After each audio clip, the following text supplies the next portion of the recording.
ಜನ್ಮಾದ್ಯಸ್ಯ ಯತೋನ್ವಯಾದಿತರತಶ್ಚಾರ್ಥೇಷ್ವಭಿಜ್ಞಸ್ವರಾಟ್ ತೇನೇ ಬ್ರಹ್ಮ ಹೃದಯ ಆದಿಕವಯೇ ಮುಹ್ಯಂತಿ ಯಂ ಸೂರಯಃ ತೇಜೋ ವಾರಿಮೃದಾಂ ಯಥಾ ವಿನಿಮಯೋ ಯತ್ರ ತ್ರಿಸರ್ಗೋ ಮೃಷಾ ಧಾಮ್ನಾ ಸ್ವೇನ ಸದಾ ನಿರಸ್ತಕುಹಕಂ ಸತ್ಯಂ ಪರಂ ಧೀಮಹಿ ಸೃಷ್ಟಿಸ್ಥಿತ್ಯಪ್ಯಯೇಹ ನಿಯತಿದೃಷಿತಮೋ ಬಂಧಮೋಕ್ಷಾಶ್ಚ ಯಸ್ಮಾತ್ ಅಸ್ಯ ಶ್ರೀ ಬ್ರಹ್ಮ ರುದ್ರ ಪ್ರಭೃತಿ ಸುರನರದ್ವೀಷ ಶತ್ರುತ್ಮಕಸ್ಯ ವಿಷ್ಣೋರ್ವ್ಯಸ್ತಾಃ ಸಮಸ್ತಾಃ ಸಕಲಗುಣನಿಧಿಃ ಸರ್ವದೋಷೋ ವ್ಯಪೇತಃ ಪೂರ್ಣಾನಂದೋ ವ್ಯಯೋ ಯೋ ಗುರುರಪಿ ಪರಮಶ್ಚಿಂತಯೇತಂ ಮಹಾಂತಂ ಸ್ವಾಂತಸ್ಥಾನಂತಶಯ್ಯಾಯ ಪೂರ್ಣಜ್ಞಾನರಸಾರ್ಣವೇ ಉತ್ತುಂಗವಾಕ್ತರಂಗಾಯ ಮಧ್ವದುಗ್ಧಾಬ್ಧಯೇ ನಮಃ ಮೂಕೋಪಿ ಯತ್ಪ್ರಸಾದೇನ ಮುಕುಂದ ಶಯನಾಯತೆ ರಾಜರಾಜಾಯತೆ ರಿಕ್ತೋ ರಾಘವೇಂದ್ರಂ ತಮಾಶ್ರಯೇ ತಪಸ್ವಾಧ್ಯಾಯ ಶುಶ್ರೂಷಾ ಕೃಷ್ಣ ಪೂಜಾರತಂ ಮುನಿಂ ವಿಶ್ವೇಶಮಿಷ್ಟದಂ ವಂದೇ ಪರಿವ್ರಾಟ್ ಚಕ್ರವರ್ತಿನಂ ಆಪಾದಮೌಳಿಪರ್ಯಂತಂ ಗುರುಣಾಮಾಕೃತಿಂ ಸ್ಮರೆತ್ ತೇನ ವಿಘ್ನಾಃ ಪ್ರಣಶ್ಯಂತಿ ಸಿದ್ಧ್ಯಂತಿ ಚ ಮನೋರಥಾಃ ಸ್ವಸ್ತ್ಯಸ್ತು ಸತಾಂ ಶ್ರೀ ಗುರುಭ್ಯೋ ನಮಃ ಹರಿ ಓಂ. ಶ್ರೀಮದ್ ಭಾಗವತದಲ್ಲಿ ವಿದುರ ಮೈತ್ರೇಯರ ಸಂವಾದ ರೂಪವಾದ ಈ ಕಥೆ ಮುಂದುವರಿಯುತ್ತಾ ಮನು ಮಹಾರಾಜರ 5 ಮಂದಿ ಮಕ್ಕಳಲ್ಲಿ 2 ಗಂಡು ಮಕ್ಕಳು ಪ್ರಿಯವೃತ ರಾಜ ಮತ್ತು ಉತ್ತಾನಪಾದರು. ಆಮೇಲೆ 3 ಮಂದಿ ಹೆಣ್ಣು ಮಕ್ಕಳು ಆಕೂತಿ, ದೇವಹೂತಿ ಮತ್ತು ಪ್ರಸೂತಿ ಅಂತ. ಅದರಲ್ಲಿ ದೇವಹೂತಿ ದೇವಿಯರ ಸಂತಾನವನ್ನ ಹೇಳ್ತಾ ಅದನ್ನ ಆ ಕಥೆಯನ್ನ ಕಪಿಲೋಪಾಖ್ಯಾನವನ್ನ ಮುಗಿಸಿ ಈಗ ಮುಂದುವರೆದು ವಿದುರರ ಪ್ರಶ್ನೆಗೆ ಮೈತ್ರೇಯರು ಉತ್ತರವನ್ನ ಕೊಡ್ತಾ, ಈ ಸ್ವಯಂಭೂಮನುಗಳು ಎಂಥ ಪುಣ್ಯಾತ್ಮರು ಅಂದ್ರೆ ಆ 3 ಮಂದಿ ಏನು ಹೆಣ್ಣು ಮಕ್ಕಳಿದ್ದಾರೆ, ಆ 3 ಮಂದಿ ಹೆಣ್ಣು ಮಕ್ಕಳಿಗೆ ಒಂದಲ್ಲ ಒಂದು ರೀತಿ ಭಗವಂತ ಅಥವಾ ಲಕ್ಷ್ಮೀ ದೇವಿ ಮಕ್ಕಳಾದ ಅವತಾರ ಮಾಡಿ. ದೇವಹೂತಿ ದೇವಿಯರಿಗೆ ಸ್ವಯಂ ಭಗವಂತ ಕಪಿಲ ರೂಪದಲ್ಲಿ ಅವತಾರ ಮಾಡಿದ್ರೆ, ಆಕೂತಿ ದೇವಿಯರಿಗೆ ರುಚಿ ಪ್ರಜಾಪತಿಯರನ್ನ ಮದುವೆ ಮಾಡಿಕೊಟ್ಟಿದ್ದಾರೆ. ಅವರಿಬ್ಬರ ದಾಂಪತ್ಯದ ಫಲವಾಗಿ ಭಗವಂತ ತಾನು ಯಜ್ಞ ಅನ್ನುವ ಹೆಸರಿನಿಂದ ಅವತಾರ ಮಾಡಿದರೆ, ಲಕ್ಷ್ಮೀ ದೇವಿ ದಕ್ಷಿಣ ಅನ್ನುವ ಹೆಸರಿನಿಂದ ಅವತಾರ ಮಾಡಿದ್ದಾರೆ. ಅವರಿಬ್ಬರು ಕೂಡ ಅವರ ಆಕೂತಿ ದೇವಿಯ ಮತ್ತು ರುಚಿ ಪ್ರಜಾಪತಿಯ ಮಕ್ಕಳಾಗಿ ಅವತಾರ ಮಾಡಿದ್ದಾರೆ. ಆಮೇಲೆ ಈ ಕರ್ದಮ ಪ್ರಜಾಪತಿಗಳು ಮತ್ತು ದೇವಹೂತಿ ದೇವಿಯರಲ್ಲಿ ಏನು ಸಂಸಾರ ನಡೆದಿತ್ತು, ಆ ಸಂಸಾರದ ಫಲವಾಗಿ 9 ಮಂದಿ ಹೆಣ್ಣು ಮಕ್ಕಳಾಗಿದ್ದಾರೆ. ಆ 9 ಮಂದಿಯಲ್ಲಿ ಒಬ್ಬಳು ಅನಸೂಯಾ ದೇವಿಯರು. ಅವರು ಅತ್ರಿ ಋಷಿಗಳನ್ನ ಮದುವೆಯಾಗಿ ಅವರಲ್ಲಿ ದತ್ತಂ ದುರ್ವಾಸಸಂ ಸೋಮಂ ಆತ್ಮೇಶ ಬ್ರಹ್ಮ ಸಂಭವಾನ್ ಅಂತ ಭಾಗವತ ಹೇಳುವಂತೆ ತ್ರಿಮೂರ್ತಿಗಳನ್ನ ಮಕ್ಕಳನ್ನಾಗಿ ಪಡೆದಿದ್ದಾರೆ. ಅದರಲ್ಲಿಯೂ ಬ್ರಹ್ಮದೇವರಿಗೆ ಲೋಕದಲ್ಲಿ ಸಾಕ್ಷಾತ್ ಅವತಾರ ಇಲ್ಲದಿರೋದರಿಂದಾಗಿ ಅವರು ಚಂದ್ರನಲ್ಲಿ ಆವಿಷ್ಟರಾಗಿ ಅವರು ತಾವು ಅವತಾರ ಮಾಡಿದ್ದಾರೆ. ಹೀಗೆ ತ್ರಿಮೂರ್ತಿಗಳನ್ನ ಮಕ್ಕಳನ್ನಾಗಿ ಪಡೆದಿದ್ದಾರೆ. ದೇವಹೂತಿ ದೇವಿಗೆ ಇನ್ನೊಬ್ಬಳು ಮಗಳಿದ್ದಾಳೆ ಖ್ಯಾತಿ ಅಂತ. 9 ಮಂದಿ ಹೆಣ್ಣು ಮಕ್ಕಳಲ್ಲಿ ಅವಳಿಗೆ ಭೃಗುಮುನಿಯನ್ನ ಮದುವೆಯಾಗಿ ಹೋದವಳಾಕೆ. ಅವಳಿಗೆ ಸ್ವಯಂ ಲಕ್ಷ್ಮೀ ದೇವಿ ತಾನು ಶ್ರೀ ಅನ್ನುವ ಹೆಸರಿನಿಂದ ಅವತಾರ ಮಾಡಿದ್ದಾಳೆ. ಹೀಗೆ ಇಡೀ ಸಂತಾನ ಎಲ್ಲ ಲಕ್ಷ್ಮೀನಾರಾಯಣರ ಅವತಾರದಿಂದಲೇ ತುಂಬಿ ಹೋಗಿದೆ. ಇನ್ನು ಮನು ಮಹಾರಾಜರ ಕೊನೆ ಮಕ್ಕಳು ಪ್ರಸೂತಿಯನ್ನ ದಕ್ಷ ಪ್ರಜಾಪತಿಗಳಿಗೆ ಮದುವೆ ಮಾಡಿಕೊಟ್ಟಿದ್ದಾರೆ. ಈ ಪ್ರಸೂತಿಯಲ್ಲಿ 16 ಮಂದಿ ಹೆಣ್ಣು ಮಕ್ಕಳು, ಅದರಲ್ಲಿ 13 ಮಂದಿ ಯಮಧರ್ಮನನ್ನ ಮದುವೆಯಾಗಿದ್ದಾರೆ. ಇನ್ನು 14, 15, 16 3 ಮಂದಿಯಲ್ಲಿ ಒಬ್ಬಾಕೆ ಸ್ವಾಹಾದೇವಿ ಅಗ್ನಿಯನ್ನ ಮದುವೆಯಾಗಿದ್ದಾಳೆ. ಸ್ವಧ ಆಕೆ ಪಿತೃಗಳನ್ನ ಮದುವೆಯಾಗಿದ್ದಾಳೆ, ಸತೀದೇವಿ ರುದ್ರದೇವರನ್ನ ಮದುವೆಯಾಗಿದ್ದಾಳೆ. ಈ 13 ಮಂದಿ ಯಮಧರ್ಮನನ್ನ ಮದುವೆಯಾಗಿದ್ರು. ಅವರಲ್ಲಿ ಮೂರ್ತಿ ದೇವಿಯಲ್ಲಿ ಭಗವಂತ ಸ್ವಯಂ ತಾನು ನರನಾರಾಯಣ ರೂಪದಿಂದ ಅವತಾರ ಮಾಡಿದ್ದಾನೆ. ಅಲ್ಲಿಗೆ ಉಳಿದಿಬ್ಬರಿಗೆ ಆಕೂತಿ ಮತ್ತು ದೇವಹೂತಿಯರಿಗೆ ಭಗವಂತ ಮಗನಾಗಿ ಅವತಾರ ಮಾಡಿದರೆ, ಪ್ರಸೂತಿ ದೇವಿಗೆ ಮಾತ್ರ ಭಗವಂತ ಮಗನಾಗಿ ಅವತಾರ ಮಾಡಲಿಲ್ಲ, ಮಗಳ ಮಗನಾಗಿ ಅವತಾರ ಮಾಡಿದ. ಹೀಗೆ ಆ ಇಡೀ ಸಂತತಿ ಅದು ಮುಂದುವರೆದಿರುವಂಥದ್ದು. ಹೀಗೆ ಅವರೆಲ್ಲರಿಗೂ ಕೂಡ ಮಕ್ಕಳಾಗಿದೆ. ಆ ಯಮಧರ್ಮನ ಸಂತಾನ ಮುಂದುವರಿತಾ ಇದೆ. ಸ್ವಾಹಾದೇವಿಯಲ್ಲಿ ಅಗ್ನಿಗೆ 3 ಮಂದಿ ಅಗ್ನಿಗಳು ಅವತಾರ 3 ಮಕ್ಕಳನ್ನ ಪಡೆದಿದ್ದಾನೆ, ಪಾವಕ, ಪವಮಾನ ಮತ್ತು ಶುಚಿ ಅಂತ. ಆ 3 ಅಗ್ನಿಗಳಿಂದ ಮತ್ತೆ 45 ಮಂದಿ ಅಗ್ನಿಗಳು ಪುನಃ ಹುಟ್ಟಿದ್ದಾರೆ. ಹೀಗೆ ಒಟ್ಟು 49 ಮಂದಿ ಅಗ್ನಿಗಳನ್ನ ಯಜ್ಞದಲ್ಲಿ ಆರಾಧನೆ ಮಾಡುವಂಥದ್ದು ಕ್ರಮ ಅಂತ ಹೇಳ್ತಾ, ಇನ್ನು ಪಿತೃಗಳಿಂದ ಸ್ವಧಾದೇವಿಯಲ್ಲಿ ಮೇನಾ ಮತ್ತು ವೈತರಣಿ ಎಂಬ 2 ಹೆಣ್ಣು ಮಕ್ಕಳಾಗಿದ್ದಾರೆ. ಎಲ್ಲರಿಗೆ ಸಂತಾನ ಆಗಿದೆಯಪ್ಪ. ಆದರೆ ರುದ್ರದೇವರಿಗೆ ಮಾತ್ರ ಸತೀದೇವಿಯರಲ್ಲಿ ಸಂತಾನ ಆಗಲೇ ಇಲ್ಲ. ಯಾಕೆ ಸಂತಾನ ಆಗಲಿಲ್ಲ? ಮೈತ್ರೇಯರು ಹೇಳುವಾಗ ವಿದುರರಿಗಂದ್ರು, ದಕ್ಷ ಪ್ರಜಾಪತಿ ತಂದೆಯಾದ ದಕ್ಷ ಪ್ರಜಾಪತಿ ರುದ್ರದೇವರನ್ನ ದ್ವೇಷ ಮಾಡಿದ್ದರ ಫಲವಾಗಿ ಮಗಳಾದ ಸತೀದೇವಿ ದೇಹತ್ಯಾಗ ಮಾಡಿಬಿಟ್ಲು. ಹಾಗಾಗಿ ಅವರಿಗೆ ಯಾವ ಸಂತಾನ ಆಗಲಿಲ್ಲ ಅಂತ ಹೇಳುವಾಗ ವಿದುರರು ಪ್ರಶ್ನೆ ಮಾಡ್ತಾರೆ, ಸ್ವಾಮಿ ಈ ಕಥೆ ಏನು ಬಹಳ ವಿಚಿತ್ರವಾಗಿದೆಯಲ್ಲ, ಯಾಕೆ ಮಾವಕ್ಕೂ ಅಳಿಯಕ್ಕೂ ಆಗ್ಬರ್ಲಿಲ್ಲ ಅಂತ ಮಗಳು ಪ್ರಾಣ ಬಿಟ್ಟ ಕಥೆ ಇದೇನು, ಸ್ವಲ್ಪ ಬಿಡಿಸಿ ಹೇಳ್ರಿ ಅಂತ ಪ್ರಶ್ನೆ ಮಾಡಿದಾಗ, ಒಮ್ಮೆ ಏನಾಗಿದೆ, ಬ್ರಹ್ಮದೇವರು ತಾವೊಂದು ದೊಡ್ಡ ಯಜ್ಞವನ್ನ ಮಾಡ್ತಾ ಇದ್ದಾರೆ, ಸತ್ರ.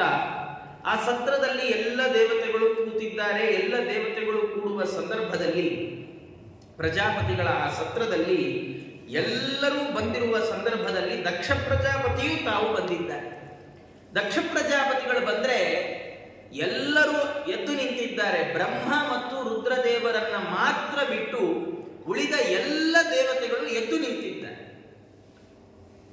ಎಲ್ಲ ದೇವತೆಗಳು ಎದ್ದು ನಿಂತರೂ ದಕ್ಷನ ದೃಷ್ಟಿ ಉಳಿದ ದೇವತೆಗಳ ಮೇಲೆ ಹೋಗಲಿಲ್ಲ, ಎದ್ದು ನಿಲ್ಲದ ರುದ್ರದೇವರ ಮೇಲೆ ಹೋಗಿದೆ. ಶಿವನನ್ನ ನೋಡಿಬಿಟ್ಟಿದ್ದ.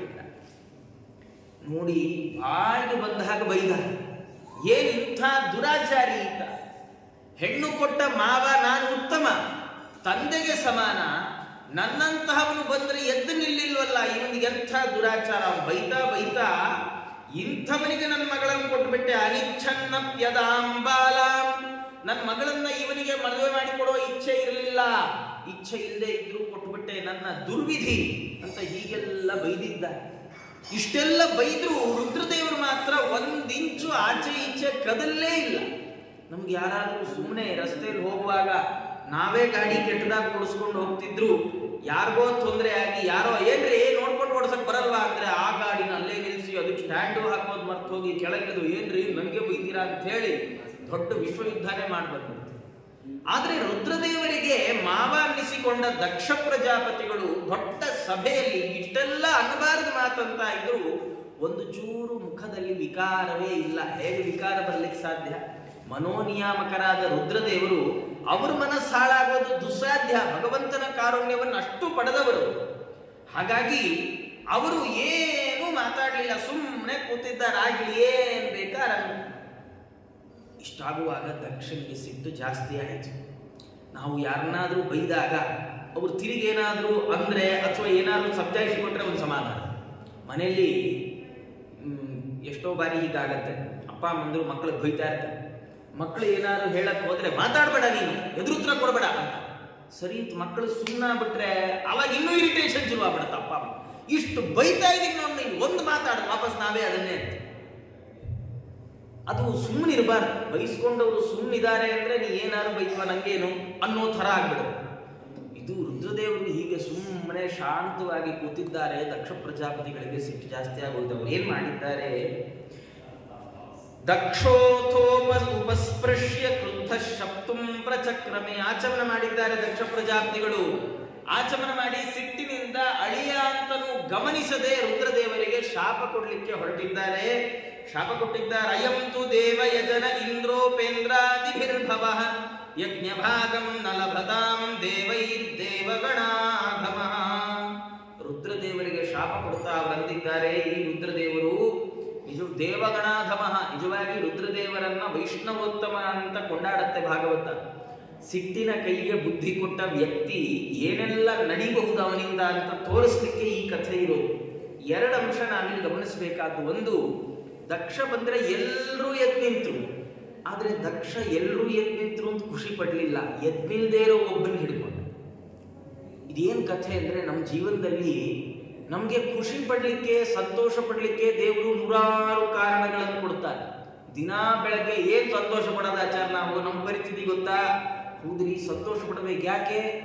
ಬೆಳಗ್ಗೆ ಎದ್ದುವಲ್ಲ ನಾವು, ಅದೇ ದೊಡ್ಡ ಸಂತೋಷ. ಭಗವಂತನ ಕಾರುಣ್ಯ. ದೇವರೇ ನಾಳೆ ಎಬ್ಬಿಸ್ತೀನಿ ಅಂತ ನಮ್ಗೆ ರಾತ್ರಿ ಕನ್ಸಲ್ ಬಂದು ಹೇಳಿದ್ನೇ ಇಲ್ಲ. ಆದ್ರೂ ನಾವು ಬೆಳಗ್ಗೆ 6ಕ್ಕೆ ಅಲಾರಾಮ್ ಇಟ್ಕೊಂಡಿದ್ದೀವಿ, ಒಂದು 10 ನಿಮಿಷ ಆಚೆ ಈಚೆ 8:30 ಎದ್ಬಿಟ್ಟಿದೀವಲ್ಲ. ಎಬ್ಬಿಸಿದ್ದಕ್ಕೆ ಸಂತೋಷ ಪಡಬೇಕು. ನಮಗೆ ಇನ್ನೊಂದು ದಿವಸದ ಆಯುಷ್ಯವನ್ನ ಕೊಟ್ಟಿಯಲ್ಲ ಭಗವಂತ ಅಂತ ಅದು ಖುಷಿ ಪಡ್ಲಿಕ್ಕೆ ಕಾರಣ. ನೂರಾರು ಖುಷಿ ಪಡ್ಲಿಕ್ಕೆ ಕಾರಣಗಳನ್ನ, ಆನಂದವಾಗಿರ್ಲಿಕ್ಕೆ ನಿಮಿತ್ತಗಳನ್ನ ಭಗವಂತ ಒದಗಿಸಿದಾಗ್ಯೂ ಯಾವುದೋ ಒಂದು ಸಣ್ಣ ದುಃಖಕರವಾದ ಸಂಗತಿಯನ್ನು ಇಟ್ಕೊಂಡು ದೇವರನ್ನ ಬೈದು, ಪಕ್ಕದವ್ರನ್ನ ಬೈದು, ಮೇಲ್ನವ್ರನ್ನ ಬೈದು, ಹಿರಿಯರನ್ನ ಬೈದು ಇಂಥ ಕೆಲಸ ಆಗೋಯ್ತು ಅಂತ ನಾವಿರ್ತೇವೆ ಅಂದರೆ ನಮ್ಗೆ ಈ ಕಥೆ ನಮಗೆ ತಿದ್ದುಕೊಳ್ಳಿಕ್ಕೆ ಕಾರಣ. ಎರಡನೇ ಅಂಶ, ಸಿಟ್ಟಿನ ಕೈಗೆ ಮನಸ್ಸನ್ನ ಕೊಟ್ಟ ದಕ್ಷ ಪ್ರಜಾಪತಿ ರುದ್ರದೇವರಿಗೆ ಶಾಪ ಹಾಕಿದ್ರು. ಏನ್ ಶಾಪ ಹಾಕಿದ್ರು ಅಂದ್ರೆ, ಹವಿರ್ಭಾಗ ಸಿಗದೆ ಹೋಗ್ಲಿ, ಯಜ್ಞದಲ್ಲಿ ಹವಿಸ್ಸಿಲ್ಲ, ರುದ್ರದೇವರಿಗೆ ಹವಿರ್ಭಾಗ ಇಲ್ಲದೆ ಹೋಗ್ಲಿ ಅಂತ ಶಾಪ ಹಾಕಿದ್ರು. ನಿಜವಾಗಿ ಅಳಿಯಂಗೆ ಹವಿರ್ಭಾಗ ಇಲ್ಲದೆ ಇದ್ರೆ ತೊಂದರೆ ಯಾರಿಗೆ? ಮಗಳಿಗೆ ತೊಂದರೆ. ಮಗಳಿಗೆ ತೊಂದರೆ ಅನ್ನೋದಕ್ಕಿಂತ ಹೆಚ್ಚಾಗಿ ಅಳಿಯ ಅನಿಸ್ಕೊಂಡವನ ಮರ್ಯಾದೆಯನ್ನ ಮಾವಾದವನೇ ರಸ್ತೆಯಲ್ಲಿ ಸಭೆ ಮಧ್ಯದಲ್ಲಿ ತೆಗಿಬಹುದೇ? ಆದ್ರೆ ಯಾಕೆ ಈ ಕೆಲಸ ನಡೀತು ಅಂದ್ರೆ, ದಕ್ಷ ಪ್ರಜಾಪತಿಗಳ ಸಿಟ್ಟು ಇದಕ್ಕೆ ಕಾರಣ ಆಯಿತು. ನಾವು ಎಷ್ಟೋ ಬಾರಿ ಸಿಟ್ಟಿನ ಭರದಲ್ಲಿ ಮಕ್ಕಳಿಗೆ ಸರಿಯಾಗಿ ಒದೆ ಕೊಟ್ಟು ಬಿಡ್ತೇವೆ, ಆಮೇಲೆ ವಾಪಸ್ ಮುಂದೆ ಹೋಗಿ ನಾವೇ ಪಶ್ಚಾತ್ತಾಪ ಪಡೋ ಹಾಗಾಗುತ್ತೆ. ಸಿಟ್ಟಿನ ಕೈಗೆ ಯಾವತ್ತೂ ಬುದ್ಧಿ ಕೊಡಬಾರ್ದು. ಹಾಗಾದ್ರೆ ಸಿಟ್ಟು ಬಂದಾಗ ಏನ್ ಮಾಡ್ಬೇಕು? ಭಾರಿ ಒಳ್ಳೆ ಉಪಾಯ, ಮೌನವಾಗಿ ಇದ್ಬಿಡ್ಬೇಕು. ಸಿಟ್ಟು ಬಂದಾಗ ಮೌನವಾಗಿದ್ರೆ ನಮ್ಮ ಜೀವನದ 99% ಸಮಸ್ಯೆ ಪರಿಹಾರ. ರುದ್ರದೇವರು ಹಾಗೆ ಮಾಡಿ, ರುದ್ರದೇವರು ಅವರಿಗೆ ದಕ್ಷ ಪ್ರಜಾಪತಿಗಳು ಶಾಪ ಕೊಟ್ಟಿದ್ದಾರೆ. ಶಾಪ ಕೊಟ್ಟರು, ಅವರು ಸಿಟ್ಟೇನು ಕಮ್ಮಿ ಆಗಿಲ್ಲ, ಹಾಗೆ ಸಿಡಿ ಸಿಡಿ ಸಿಡಿ ಸಿಡಿ ಅಂತ ಮಾಡ್ತಾ ಹೊರಟು ಬಿಟ್ಟಿದ್ದಾರೆ. ಯಾವಾಗ ದಕ್ಷ ಪ್ರಜಾಪತಿಗಳು ರುದ್ರದೇವರಿಗೆ ಶಾಪ ಕೊಟ್ಟರು, ರುದ್ರದೇವರ ವಾಹನ ನಂದಿಗೆ ಸಿಟ್ಟು ಬಂತು. ನಂದಿ ಅಂದ, ಈ ದಕ್ಷ ಪ್ರಜಾಪತಿ ಒಬ್ಬ ತತ್ವಜ್ಞಾನಿನ, ಪ್ರಜಾಪತಿ ಆಗ್ಲಿಕ್ಕೆ ಯೋಗ್ಯನ? ಇವನ್ ತಲೆ ತುಂಬಾ ಅಜ್ಞಾನ ತುಂಬಿಕೊಳ್ಳಿ, ಇವನಿಗೆ ಹೋತದ ತಲೆ ಬರಲಿ ಅಂತ, ಆಡಿನ ತಲೆ ಬರಲಿ ಅಂತ ಶಾಪ ಹಾಕಿ. ಶಾಪ ಹಾಕಿ ಯಾರ್ಯಾರು ರುದ್ರದೇವರನ್ನ ನಿಂದೆ ಮಾಡ್ತಾರೋ ಅವರೆಲ್ಲರ ಅಜ್ಞಾನವು ಅಜ್ಞಾನವಾಗಿ ಹೋಗ್ಲಿ ಅಂತ ಶಾಪ ಹಾಕಿ. ಅವರು ಶಾಪ ಹಾಕಿದ್ ನೋಡಿ ಆ ಹೋಮದ ಅಧ್ವರಿಗಳು, ಭೃಗು ಋಷಿಗಳು ಅವ್ರಿಗೆ ಸಿಟ್ಟು ಬಂತು. ಅವರಂದ್ರು, ಯಾರ್ಯಾರು ರುದ್ರದೇವರನ್ನ ಅನುಸರಿಸ್ತಾರ ಅವರೆಲ್ಲ ಪಾಖಂಡಿಗಳಾಗಿ ಹೋಗ್ಲಿ.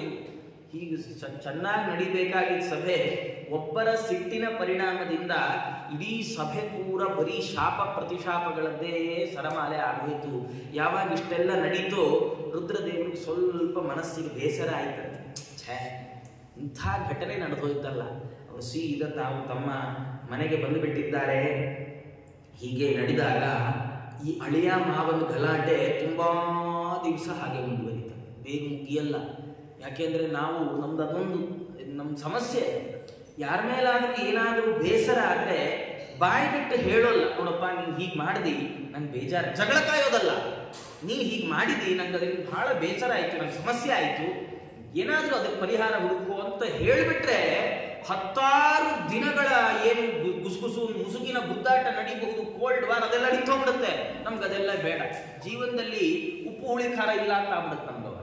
ಹಂಗೆ ಯಾವುದೋ ಒಂದು 4 ಜನ ಜೊತೆ ಗಲಾಟೆ ಜಗಳ ಕಾಯ್ತಾ ಇರಬೇಕು. ಮೇಲಿನ ಮನೆಯವ್ರು ಬಂದ್ರೆ ಕೆಳಗಿನ ಮನೆಯವ್ರಿಗೆ ಆಗ್ಬಾರ್ದು, ಕೆಳಗಿನ ಮನೆ ಮೇಲಿನ ಏನ್ ಕಾರಣವೇ ಇರಲ್ಲ. ಅವ್ರದ್ದು ಹೀಗೇ ಮುಂದುವರಿತು. ದಕ್ಷ ಪ್ರಜಾಪತಿಗಳದ್ದು ರುದ್ರದೇವರದ್ದು ವೈಮನಸ್ಸೆ ಹೀಗೆ ಮುಂದುವರೆದಿದೆ. ಅದರಲ್ಲೂ ಯಾವಾಗ ದಕ್ಷ ಪ್ರಜಾಪತಿಗಳನ್ನ ಬ್ರಹ್ಮದೇವರು ಎಲ್ಲ ಪ್ರಜಾಪತಿಗಳಿಗೆ ರಾಜ ಅಧಿಪತಿ ಅಂತ ಅವರನ್ನ ಅಭಿಷೇಕ ಮಾಡಿಬಿಟ್ರು, ಭಾಗವತ ಹೇಳುತ್ತೆ ದಕ್ಷ ಪ್ರಜಾಪತಿಗಳಿಗೆ ಇನ್ನೂ ಅವರ ಸ್ಥಾನದ ಬಗ್ಗೆ ಅಹಂಕಾರ ಹೆಚ್ಚಾಗಿಬಿಟ್ಟಿದೆ. ಅದಕ್ಕೆ ಅವರು ಏನ್ ಮಾಡಿದ್ದಾರೆ, ರುದ್ರದೇವರಿಗೆ ಅವಮಾನ ಮಾಡಬೇಕು ಅನ್ನುವ ಒಂದೇ ಒಂದು ಕಾರಣದಿಂದಾಗಿ ದೊಡ್ಡ ಯಾಗವನ್ನ ಮಾಡಿದ್ದಾರೆ. ಬೃಹಸ್ಪತಿ ಸವ ಅನ್ನುವ ಹೆಸರಿನ ದೊಡ್ಡ ಯಾಗವನ್ನ ಆರಂಭ ಮಾಡಿದ್ದಾರೆ. ಎಲ್ಲರಿಗೂ ಆಹ್ವಾನ ಇದೆ, ಇಡೀ ದೇವಗಣದ ಎಲ್ಲರಿಗೂ ಆಹ್ವಾನ ಇದೆ. ಒಬ್ಬರನ್ನ ಮಾತ್ರ ಕರೆದಿಲ್ಲ. ಯಾರನ್ನ? ರುದ್ರದೇವರನ್ನ ಕರೀಲೇ ಇಲ್ಲ. ಎಲ್ಲ ದೇವ ಆಹ್ವಾನಿತರಾದವರೆಲ್ಲ ಹೋಗ್ತಾ ಇದ್ದಾರೆ. ಹೋಗೋ ಕಾಲಕ್ಕೆ ಕೈಲಾಸದ ಮುಂದೆ ಪಾಸ್ ಆದ್ರು. ಸತೀದೇವಿಯರು ಎಲ್ಲರನ್ನು ಕೇಳಿದ್ರು ಅಂತಲ್ಲ, ಎಲ್ಲ ಆಭರಣ ಅಲಂಕಾರ ಮಾಡ್ಕೊಂಡು ಎಲ್ಲಿ ಹೊರಟಿದ್ದೀರಿ? ಅವರೆಲ್ಲ ಅಂದ್ರು, ಅಲ್ಲ ನಿಮ್ಗೆ ಗೊತ್ತಿಲ್ವೇನೆ, ನಿಮ್ಮಪ್ಪನ ಮನೆಯಲ್ಲೇ ಕಾರ್ಯಕ್ರಮ ಅಲ್ವಾ ಅಂತ. ನೋಡಿ, ಹೋಗೋರಾದ್ರು ಇಂಥ ಕಡೆ ಸುಮ್ಮನೆ ಹೇಳ್ಬಿಡ್ಬಾರ್ದು, ಅಯ್ಯೋ ನಿಮ್ಗೆ ಗೊತ್ತಿಲ್ವಾ, ಆದ್ರೂ ನಿಮ್ಮನ್ ಕರೀದೇ ಮಾಡ್ತಾರೆ ಅನ್ಕೊಂಡಿರ್ಲಿಲ್ಲ ಬಿಡಿ. ಯಾಕೆ ಬೇಕು? ನಮಗೂ ಏನೋ ಒಂಥರ ಅವ್ರನ್ನ ತಿವಿಬೇಕು. ಎಷ್ಟೋ ಬಾರಿ ನಮ್ಮ ಜೀವನದಲ್ಲಿ ನಾವು ನಮ್ಮ ಜೀವನವನ್ನ ಪೂರ್ವಾವಲೋಕನ ಮಾಡ್ಬೇಕು. ಪೂರ್ವಾವಲೋಕನ ಅಲ್ಲಿಗೆ ಬರೋಲ್ಲ, ಪಶ್ಚಾದವಲೋಕನ ಮಾಡ್ಬೇಕು. ಒಮ್ಮೆ ಸಿಂಹಾವಲೋಕನ. ನಾವು ನಮ್ಮ ಜೀವನದಲ್ಲಿ ಯಾರಿಗಾದ್ರೂ ಏನಾದ್ರೂ ಕೆಲಸ ಬರದೇ ಇರುವ ಪ್ರಸಂಗ ಇದ್ರೆ, ಅಥವಾ ಏನಾದ್ರೂ ಸಮಸ್ಯೆ ಆಗುವ ಪ್ರಸಂಗ ಇದ್ರೆ, ನಾವು ಅವರನ್ನ ತಿದ್ದಿದೇವೋ ಕೊಂಕು ಮಾಡಿದೇವೋ ಅಂತ. ಯಾರೋ ಇರ್ತಾರೆ, ಅವ್ರಿಗೆ ಏನೋ ಕಸ ಗುಡಿಸಕ್ ಬರಲ್ಲ ಅನ್ಕೊಳ್ಳಿ. ನಮ್ ಕೈಲಾಗತ್ತಾ ಕಸ ಗುಡಿಸೋದು ಹೀಗೆ ಅಂತ ಹೇಳ್ಕೊಡ್ಬೇಕು. ಇಲ್ವಾ ಸುಮ್ಮನೆ ಹೋಗ್ತಾ ಇರ್ಬೇಕು. ನಮ್ನ ಯಾರೋ ಕರೆದಿಲ್ಲ, ಸುಮ್ಮನೆ ಹೋಗ್ಬೇಕು. ಅಯ್ಯೋ ನಿಮ್ಗೆ ಕಸ ಗುಡಿಸಕ್ಕೂ ಬರಲ್ವೇ? ಯಾರು ಕೇಳಿದ್ ನಮ್ಮನ್ನ? ಯಾರಾದ್ರೂ ನಮ್ಮನ್ನು ಕೇಳಿದ್ರೆ ನಿಮ್ಮ ಅಭಿಪ್ರಾಯ ಏನಿದ್ರ ಬಗ್ಗೆ ಅಂತ? ಇಲ್ಲ. ನಾವು ನಮ್ಮ ಜೀವನದಲ್ಲಿ ಇನ್ನೊಬ್ಬರಿಗೆ ಹೇಳಿ ಕೊಡೋದಕ್ಕಿಂತ ಇನ್ನೊಬ್ಬರಿಗೆ ಚುಚ್ಚಿಕೊಡೋದೇ ಜಾಸ್ತಿ.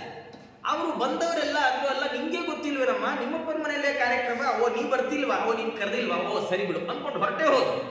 ಸತೀದೇವರಿಗೆ ಬಹಳ ಬೇಸರ ಆಯ್ತು. ಅವರು ರುದ್ರದೇವರ ಹತ್ರ ಹೋಗಿದ್ದಾರೆ. ಹೋಗಂದ್ರು, ಏನ್ರಿ ಒಂಚೂರು ನಮ್ಮ ಅಪ್ಪನ ಮನೇಲಿ ಕಾರ್ಯಕ್ರಮ ಅಂತ, ಏನೋ ದೊಡ್ಡ ಫಂಕ್ಷನ್ ಅಂತೆ, ಹೋಗ್ ಬರೋಣ, ನಿಮ್ಗೆ ಖುಷಿ ಆದ್ರೆ ನೀವು ಅಂದ್ರೆ ಇಬ್ರು ಹೋಗ್ ಬರೋಣ. ಅಲ್ಲ ನನ್ನ ಅಕ್ಕ ತಂಗಿ ಅಂದ್ರೆ ಸಿಗ್ತಾರೆ, ಅಪ್ಪ ಅಮ್ಮ ಎಲ್ಲ ನೋಡ್ದಂಗಾಗತ್ತೆ. ಎಷ್ಟು ದಿನ ಆಯ್ತು ನೋಡ್ಲೇ ಇಲ್ಲ. ಹೆಣ್ಣು ಮಕ್ಕಳಿಗೆ ತವರು ಮನೆ ಆಕರ್ಷಣೆ ಬಹಳ ಹೆಚ್ಚು, ಸಾಧ್ಯವೇ ಇಲ್ಲ. ಬಿಟ್ರೆ ವರ್ಷವಿಡೀ ಆಷಾಢ ಮಾಸ ಮೊದಲನೇದೇ ಬರಲಿ ಇಟ್ಕೊಂಡ್ರು ಅನ್ಕೊಂಡ್ರೆ. ಹಾಗಾಗಿ ಅವರು ಅಂದ್ರು, ಸತೀದೇವಿಯರು ಹೋಗಿ ಬರೋಣ ಸ್ವಲ್ಪ. ರುದ್ರದೇವರು ಅಂದ್ರು, ಅಲ್ಲಮ್ಮ ಕರೀಲೇ ಇಲ್ವಲ್ಲಮ್ಮ, ಒಂದು ವಾಟ್ಸಾಪ್ ಅಲ್ಲಿ ಮೆಸೇಜ್ ಆದ್ರೂ ಮಾಡಬಾರ್ದೆ. ಕರೀದೇ ಇರೋ ಕಾರ್ಯಕ್ರಮಕ್ಕೆ, ಆಹ್ವಾನ ಇಲ್ಲದೆ ಇರೋ ಕಾರ್ಯಕ್ರಮಕ್ಕೆ ಹೋಗ್ಬಾರ್ದು. ಇವ್ರನ್ನೆಲ್ಲ ಕರೆದು ನಮ್ಮನ್ನು ಬಿಟ್ಟಿದ್ದಾರೆ ಅಂದ್ರೆ ಉದ್ದೇಶಪೂರ್ವಕವಾಗಿ ಬಿಟ್ಟಿದ್ದಾರೆ ಅಂತ ಅರ್ಥ. ಯಾಕೆ ಸುಮ್ಮನೆ ಹೋಗಿ ಮುಖ ಕೆಡಿಸ್ಕೊಳ್ತೋದು? ಅದಕ್ಕೆ ಸತೀದೇವಿಯರಂದ್ರು, ಅಪ್ಪ ಹಾಗೆ ಎಲ್ಲ ಅನ್ಬೇಡಿ ಸ್ವಾಮಿ ನೀವು. ಯಾಕೆ ಅಂದ್ರೆ ನೀವು ಕೆಲವರ ಮನೆಗೆಲ್ಲ ಕರಿಬೇಕು ಅಂತಿಲ್ಲ. ಅವ್ರ ಮನೆಗೆ ಕರೀದೇ ಇದ್ರೂ ಹೋಗ್ಬೋದು. ಯಾರ ಮನೆಗೆ ಹೋಗ್ಬಹುದು ಅಂದ್ರೆ ತಂದೆ ಮನೆಗೆ ಹೋಗ್ಬಹುದು, ಗುರುಗಳ ಮನೆಗೆ ಹೋಗ್ಬೋದು. ಅನಾಹುತ ಅಪ್ಯಭಿಯಾಂತಿ ಸೌಹೃದಾದ ಭರ್ತು ಗುರೋ ದೇಹ ಕೃತಶ್ಚಕೇತನಂ. ಕರೀದೇ ಇದ್ರು ನಮಗೆ ಆತ್ಮೀಯತೆ ಇರುತ್ತಲ್ಲ, ಹಾಗಾಗಿ ಗುರುಗಳ ಮನೆಗೆ ಮತ್ತು ತಂದೆಯ ಮನೆಗೆ ಕರೀದೆಯೂ ಹೋಗಬಹುದು. ಹಾಗಾಗಿ ಹೋಗೋಣ ಬನ್ರಿ ಎಂದಾಗ ರುದ್ರದೇವರಂತಾರೆ, ಅಮ್ಮ ನೀ ಹೇಳಿದ್ದೆಲ್ಲ ಸರಿಯಪ್ಪ, ಆದ್ರೆ ನಿಮ್ಮ ಅಪ್ಪನ ಮನೆಗೆ ನಾನು ಬರಲ್ಲ, ನೀನು ಹೋಗಬೇಡ. ಯಾಕೆ? ಅಲ್ಲ ನಮ್ಮಪ್ಪ ಅಂದ್ರೆ ನಿಮ್ಗೆ ಆಗಲ್ಲ, ಅದಕ್ಕೆ ಹೀಗೆ ಹಾಗಲ್ಲಮ್ಮ. ರುದ್ರದೇವರಂತಾರೆ, ವಿದ್ಯಾ ತಪೋ ವಿತ್ತ ವಪುರ್ವಯ ಕುಲೈ ಸತಾಂ ಗುಣೈ ಷಡ್ಭಿರ ಸತ್ತಮಾಮದೈ ಸ್ಮೃತೌ ಹತಾಯಾಮ್ ಅಭಿಮಾನ ದುರ್ದೃಶ ಸ್ತಪ್ತಾನ ಪಶ್ಯಂತಿ ಧಾಮ ಭೂಯಸಾಂ. ನೋಡು, ನಿನ್ನ ತಂದೆ ಈ ಯಾಗ ಮಾಡ್ತಾ ಇರೋದು ನನಗೆ ಅವಮಾನ ಮಾಡಬೇಕು ಅಂತ ಅಲ್ಲ. ಅವಮಾನ ಮಾಡೋ ಉದ್ದೇಶ ಅವನಿಗೇನಿದ್ದೀತು? ನಮ್ಮಪ್ಪ ಯಾಕೆ ನಿಮ್ಗೆ ಅವಮಾನ ಮಾಡಕ್ಕೆ ಯಾಕೆ ಮಾಡ್ತಾನೆ? ಯಾಕೆ ಅಂತ ಹೇಳ್ತೇನೆ ನೋಡು. ವಿದ್ಯೆ, ತಪಸ್ಸು, ವಿತ್ತ, ವಿದ್ಯಾ ತಪೋ ವಿತ್ತ ವಪು ವಯ ಕುಲ, ಈ 6 ಗುಣಗಳೇನಿದೆ, ಈ 6 ಗುಣಗಳು ಸಜ್ಜನರಿಗಿದ್ರೆ ಮಾತ್ರ ಒಳ್ಳೆಯದಾಗಿರುತ್ತೆ. ಇದೇ 6ರಲ್ಲಿ ಯಾವ್ದಾದ್ರೂ ಒಂದು ದುರ್ಜನರಿಗೆ ಬಂದ್ಬಿಡ್ತಾ ಅವರದನ್ನ ಶೋ ಆಫ್ ಪೀಸ್ ಮಾಡ್ಕೊಂಡು ಬಿಡ್ತಾರೆ ಅಂತ. ದುರ್ಜನರಿಗೆ ಈ 6 ಬರಬಾರದು. ದುರ್ಜನರು ಒಳ್ಳೆ ವಿದ್ಯಾವಂತರಾಗಬಾರದು.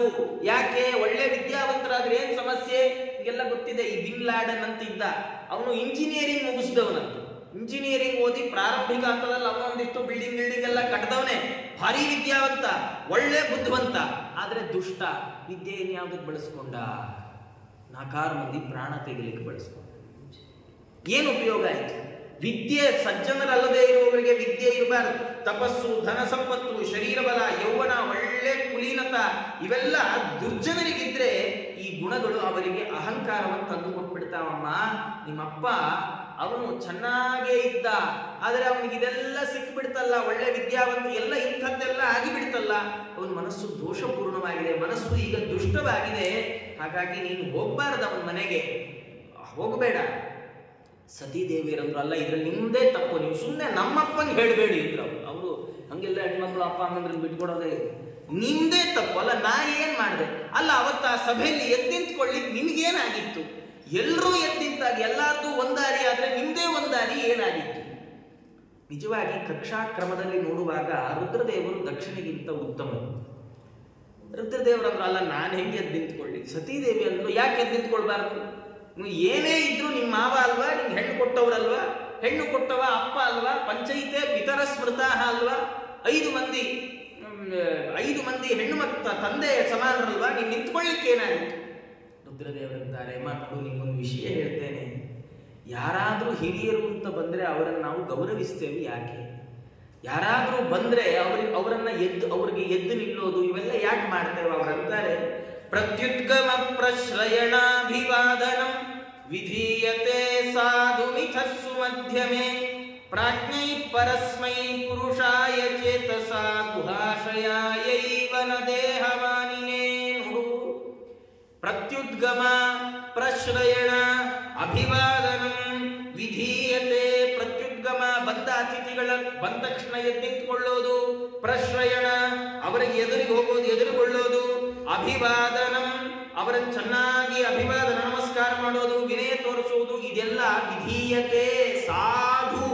ಚೆನ್ನಾಗಿ ಇದನ್ನೆಲ್ಲ ಮಾಡ್ತಾರಲ್ಲ, ಯಾರಿಗೆ ಮಾಡ್ತಾರ ಗೊತ್ತಾ? ಗುಹಾಶಯಾಯೈವ ನ ದೇಹ ಮಾನಿನೇ. ಆ ಬಂದ ಅತಿಥಿಗಳ ಹೃದಯ ಗುಹೆಯಲ್ಲಿರುವ ಭಗವಂತ ಪ್ರೀತಿಗೋಸ್ಕರ ಇವೆಲ್ಲವನ್ನ ಮಾಡ್ತಾರೆಯೇ ಹೊರತಾಗಿ ಪ್ರಾಜ್ಞರು ತಿಳಿದವರು ಬಂದವನಿಗೆ ಖುಷಿಯಾಗಲಿ ಅಂತ ಮಾಡೋದಲ್ಲ. ನಮ್ಮನೆಗೆ ಯಾರೋ ಬಂದಾಗ ನಮ್ಮ ಮನಸ್ಸಿನಲ್ಲಿ ಏನು ಭಾವನೆ ಇರಬೇಕು? ಯಾವ ಭಾವನೆ ನಮ್ಮ ಮನಸ್ಸಲ್ಲಿದ್ರೆ ನಮ್ಮ ಆತಿಥ್ಯ ಸರಾಗವಾಗಿ ನಡೆಯುತ್ತೆ ಅಂದ್ರೆ, ಬಂದವ ಎಂಥವನೇ ಇರಲಿ, ಅವನ ಶತ್ರುವೇ ಇರಲಿ, ಮಿತ್ರನೇ ಇರಲಿ, ಕಿರಿಯನೇ ಇರಲಿ, ಹಿರಿಯನೇ ಇರಲಿ, ಅವರನ್ನು ಬಂದ ತಕ್ಷಣ ನಾವು ಎದ್ದು ನಿಂತ್ಕೊಳ್ಬೇಕು. ಯಾರೋ ಕಿರಿಯರು ಬಂದ್ರು, ನೋಡಿ ಇದು ಬಹಳ ಒಳ್ಳೆ ಸಿದ್ಧಾಂತ ಇದು. ನಾವು ಇವತ್ತಿಗೆ ಹೊರಗಡೆ ಕೆಲಸಕ್ಕೆ ಹೋಗುವಾಗ ಅವರು ನಮಗಿಂತ ವಿದ್ಯೆಯಲ್ಲಿ ಅವರಿಗೆ ನಮ್ಮಷ್ಟು ವಿದ್ಯೆ ಇಲ್ಲ ಅಂತ ನಮ್ಗೆ ಗೊತ್ತಿರುತ್ತೆ, ನಮ್ಮಷ್ಟು ಅವರು ಬುದ್ಧಿವಂತರಲ್ಲ ಅಂತ ಗೊತ್ತಿರುತ್ತೆ, ನಮ್ಮಷ್ಟು ಕೆಲವು ಬಾರಿ ಅವರ ಆಚಾರವಂತರಲ್ಲ ಅಂತಲೂ ಗೊತ್ತಿರುತ್ತೆ. ಆದ್ರೂ ಅವರು ನಮಗಿಂತ ಎತ್ತರದ ಜಾಗದಲ್ಲಿ ಇರ್ತಾರಾದ್ರಿಂದ ನಾವು ಅವ್ರು ಬಂದಾಗೆಲ್ಲ ಸೆಲ್ಯೂಟ್ ಮಾಡ್ಲೇಬೇಕಾಗಿ, ಇಲ್ದಿದ್ರೆ ನಮ್ಮ ಕೆಲಸ ಗೋವಿಂದ. ಇಂಥ ಸಂದರ್ಭದಲ್ಲಿ ಏನ್ ಮಾಡ್ಬೇಕು? ಬರೀ ಇಂಥ ಸಂದರ್ಭದಲ್ಲ, ಎಲ್ಲ ಸಂದರ್ಭಗಳಲ್ಲೂ ಯಾರೋ ಮನೆಗೆ ಬರ್ತಾರೆ, ಮನೆಗೆ ಬಂದಾಗ ಬಾಗಿಲು ತಟ್ಟಿದ್ರೆ ಒಳಗೆ ಬನ್ನಿ, ಇಲ್ಲೇ ಕೂತ್ಕೊಳ್ಳಿ, ಏನ್ ಬಂದಿದ್ದು, ಹೀಗೆಲ್ಲ ಮಾಡಬಾರದು. ಯಾಕೆ ಅಂದ್ರೆ ಮನೆಗೆ ಅನಾಹುತಃ ಅತಿಥಿ ಸ್ವನಿಷ್ಠ ಅತಿಥಿತ್ವ ಮತ್ಯಜನ್ ಹೇಳುವಾಗ ಯಾರು ಅತಿಥಿ ಬರ್ತಾನಲ್ಲ ಅವನಲ್ಲಿ ಭಗವಂತನ ವಿಶಿಷ್ಟವಾದ ರೂಪ ಇದೆ.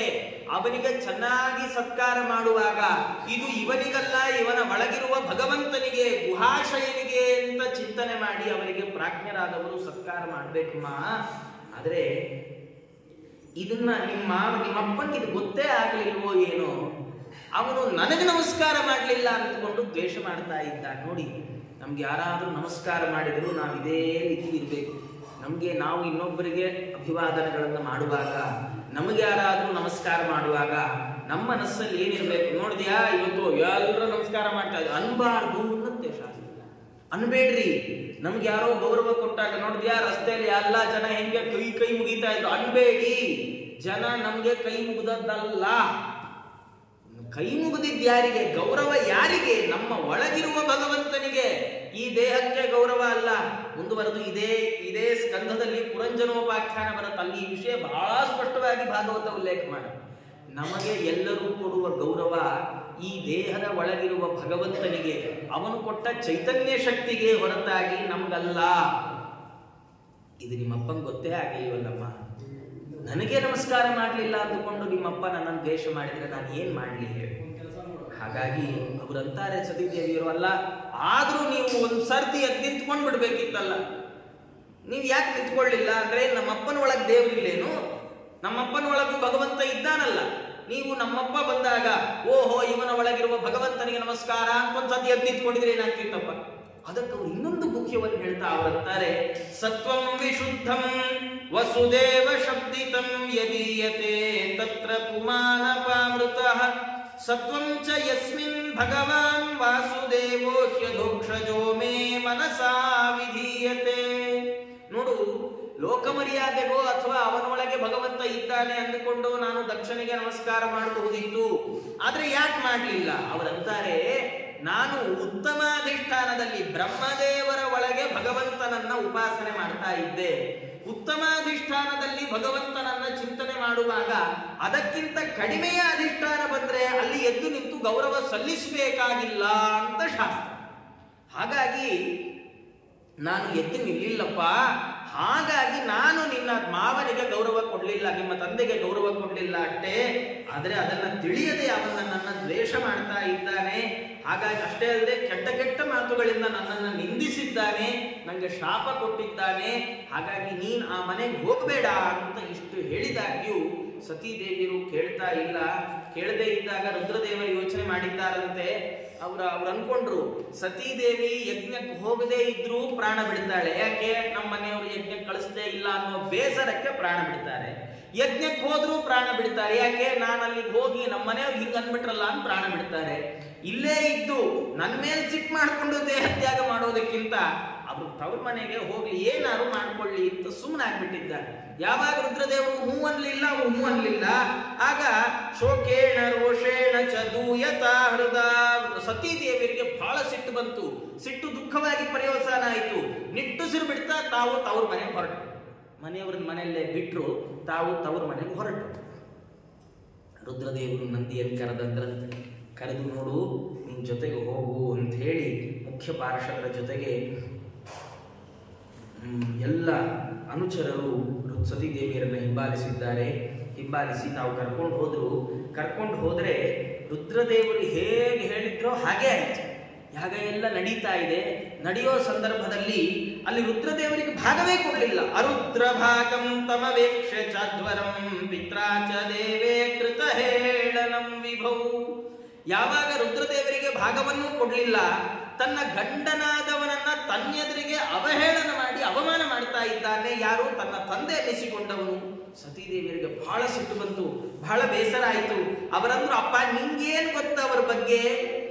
ಸ್ಮಶಾನವಾಸಿ ಅಂತಿ, ಭಸ್ಮಧಾರಣೆ ಮಾಡ್ತಾರೆ ಅಂತಿ, ಅವರ ಬಗ್ಗೆ ಗೊತ್ತಾ ನಿಮಗೆ? ಯದ್ವಕ್ಷರಂ ನಾಮ ಗಿರೇರಿತಂ ನೃಣಂ ಸಕೃತ್ ಪ್ರಸಂಗಾದಘಮಾಶು ಹಂತಿ ತತ್. ಯಾವ 2 ಅಕ್ಷರದ ನಾಮವನ್ನು ಉಚ್ಚಾರಣೆ ಒಮ್ಮೆ ಮಾಡಿದ್ರೆ ಜೀವನ ಇಡೀ ಮಾಡಿದ ಪಾಪವನ್ನ ಕಳೆಯತ್ತೋ ಅಂಥ ಹೆಸರು ನಮ್ಮನೆಯವ್ರದು ಶಿವ ಅಂತ. ಭವಾನಹೋ ದ್ವೇಷ್ಟಿ ಶಿವಂ ಶಿವೇ ತರಹ. ಅಂಥ ಶಿವನನ್ನ ನೀನು ಶಿವೇ ತರಹ ದ್ವೇಷ್ಟಿ. ಮಂಗಳಕರನಾದ ನನ್ನ ಮನೆಯವರನ್ನ ದ್ವೇಷ ಮಾಡ್ತಿ ಅಂದ್ರೆ ನೀನು ಅಮಂಗಳ ಪ್ರಿಯ ಅಂತ ಅರ್ಥ. ನಮ್ಮನೆಯವರನ್ನ ದ್ವೇಷ ಮಾಡ್ತೀನಿ ನೀನು. ಹಾಗಾಗಿ ಇಂಥ ನೀನು ಕೊಟ್ಟ ದೇಹ ನಂಗೆ ಬೇಡ ಅಂದ್ರು. ಅಲ್ಲ, ನಾನ್ ಕೊಟ್ಟ ದೇಹ ನಿಂಗ್ಯಾಕೆ ಬೇಡ? ಅವರಂತಾರೆ, ಗೋತ್ರಂ ತ್ವದೀಯಂ ಭಗವಾನ್ ವೃಷಧ್ವಜೋ ದಾಕ್ಷಾಯಣೀತ್ಯಾಹ ಯದಾ ಸುದುರ್ಮನಾಃ ವ್ಯಪೇತ ನರ್ಮಸ್ಮಿತಮಾಶುತಾತ ಉತ್ಸ್ರಕ್ಷ್ಯ ಏತತ್ ಕುಣಪಂ ತ್ವದಂಗಜಂ. ಅವರಂತಾರೆ, ನಾವು ಯಾವುದಾದ್ರೂ ರುದ್ರದೇವರು ನಮ್ಮ ಮನೆಯವರು ಯಾವುದಾದ್ರೂ ಒಳ್ಳೆಯ ಸರಸದ ಸಂದರ್ಭದಲ್ಲಿ ನನ್ನ ಹೆಸರನ್ನು ಕೂಗುವಾಗ ದಾಕ್ಷಾಯಣಿ ಅಂತ ಕೂಗುದು ಅಂದುಕೊಂಡಾಗ ಅಭ್ಯಾಸ ಬಲದಿಂದ ಹಾಕಿ ಕೂಗಿದ್ರೆ ಆ ಕೂಡ್ಲೆ ಆ ಹೆಸರು ಜೊತೆಗೆ ನಿನ್ನ ಹೆಸರು ಸೇರ್ಕೊಂಡ್ಬಿಟ್ಟಿದೆಯಲ್ಲ, ದಕ್ಷಿಣ ಮಗಳು ಅಂತ ಅರ್ಥ ದಾಕ್ಷಾಯಣಿ ಅಂದ್ರೆ. ಹಾಗಾದ್ರೆ ಯಾವಾಗ್ಲಾದ್ರೂ ಅವರು ದಾಕ್ಷಾಯಣಿ ಅಂತ ಕೂಗಿದ್ರೆ ನನ್ನನ್ನು ಕರೆಯುವಾಗ ಅದರ ಜೊತೆ ನಿನ್ನ ನೆನಪಾಗಿ ಬಿಡುತ್ತಲ್ಲ. ನಿನ್ನ ಸಂಬಂಧದಿಂದ ನಿನ್ನ ನೆನಪಾದಾಗ ಅವರ ಸರಸವನ್ನೆಲ್ಲ ಬದಿಗಿಟ್ಟು ಅತ್ಯಂತ ದುಃಖದಿಂದ ವ್ಯಪೇತ ನರ್ಮ ಸ್ಮಿತಮಾಶು, ಆ ಕೂಡ್ಲೆ ಅವರು ಅತ್ಯಂತ ದುಃಖಕ್ಕೊಳಗಾಗಿ ಬಿಡ್ತಾರಲ್ಲ.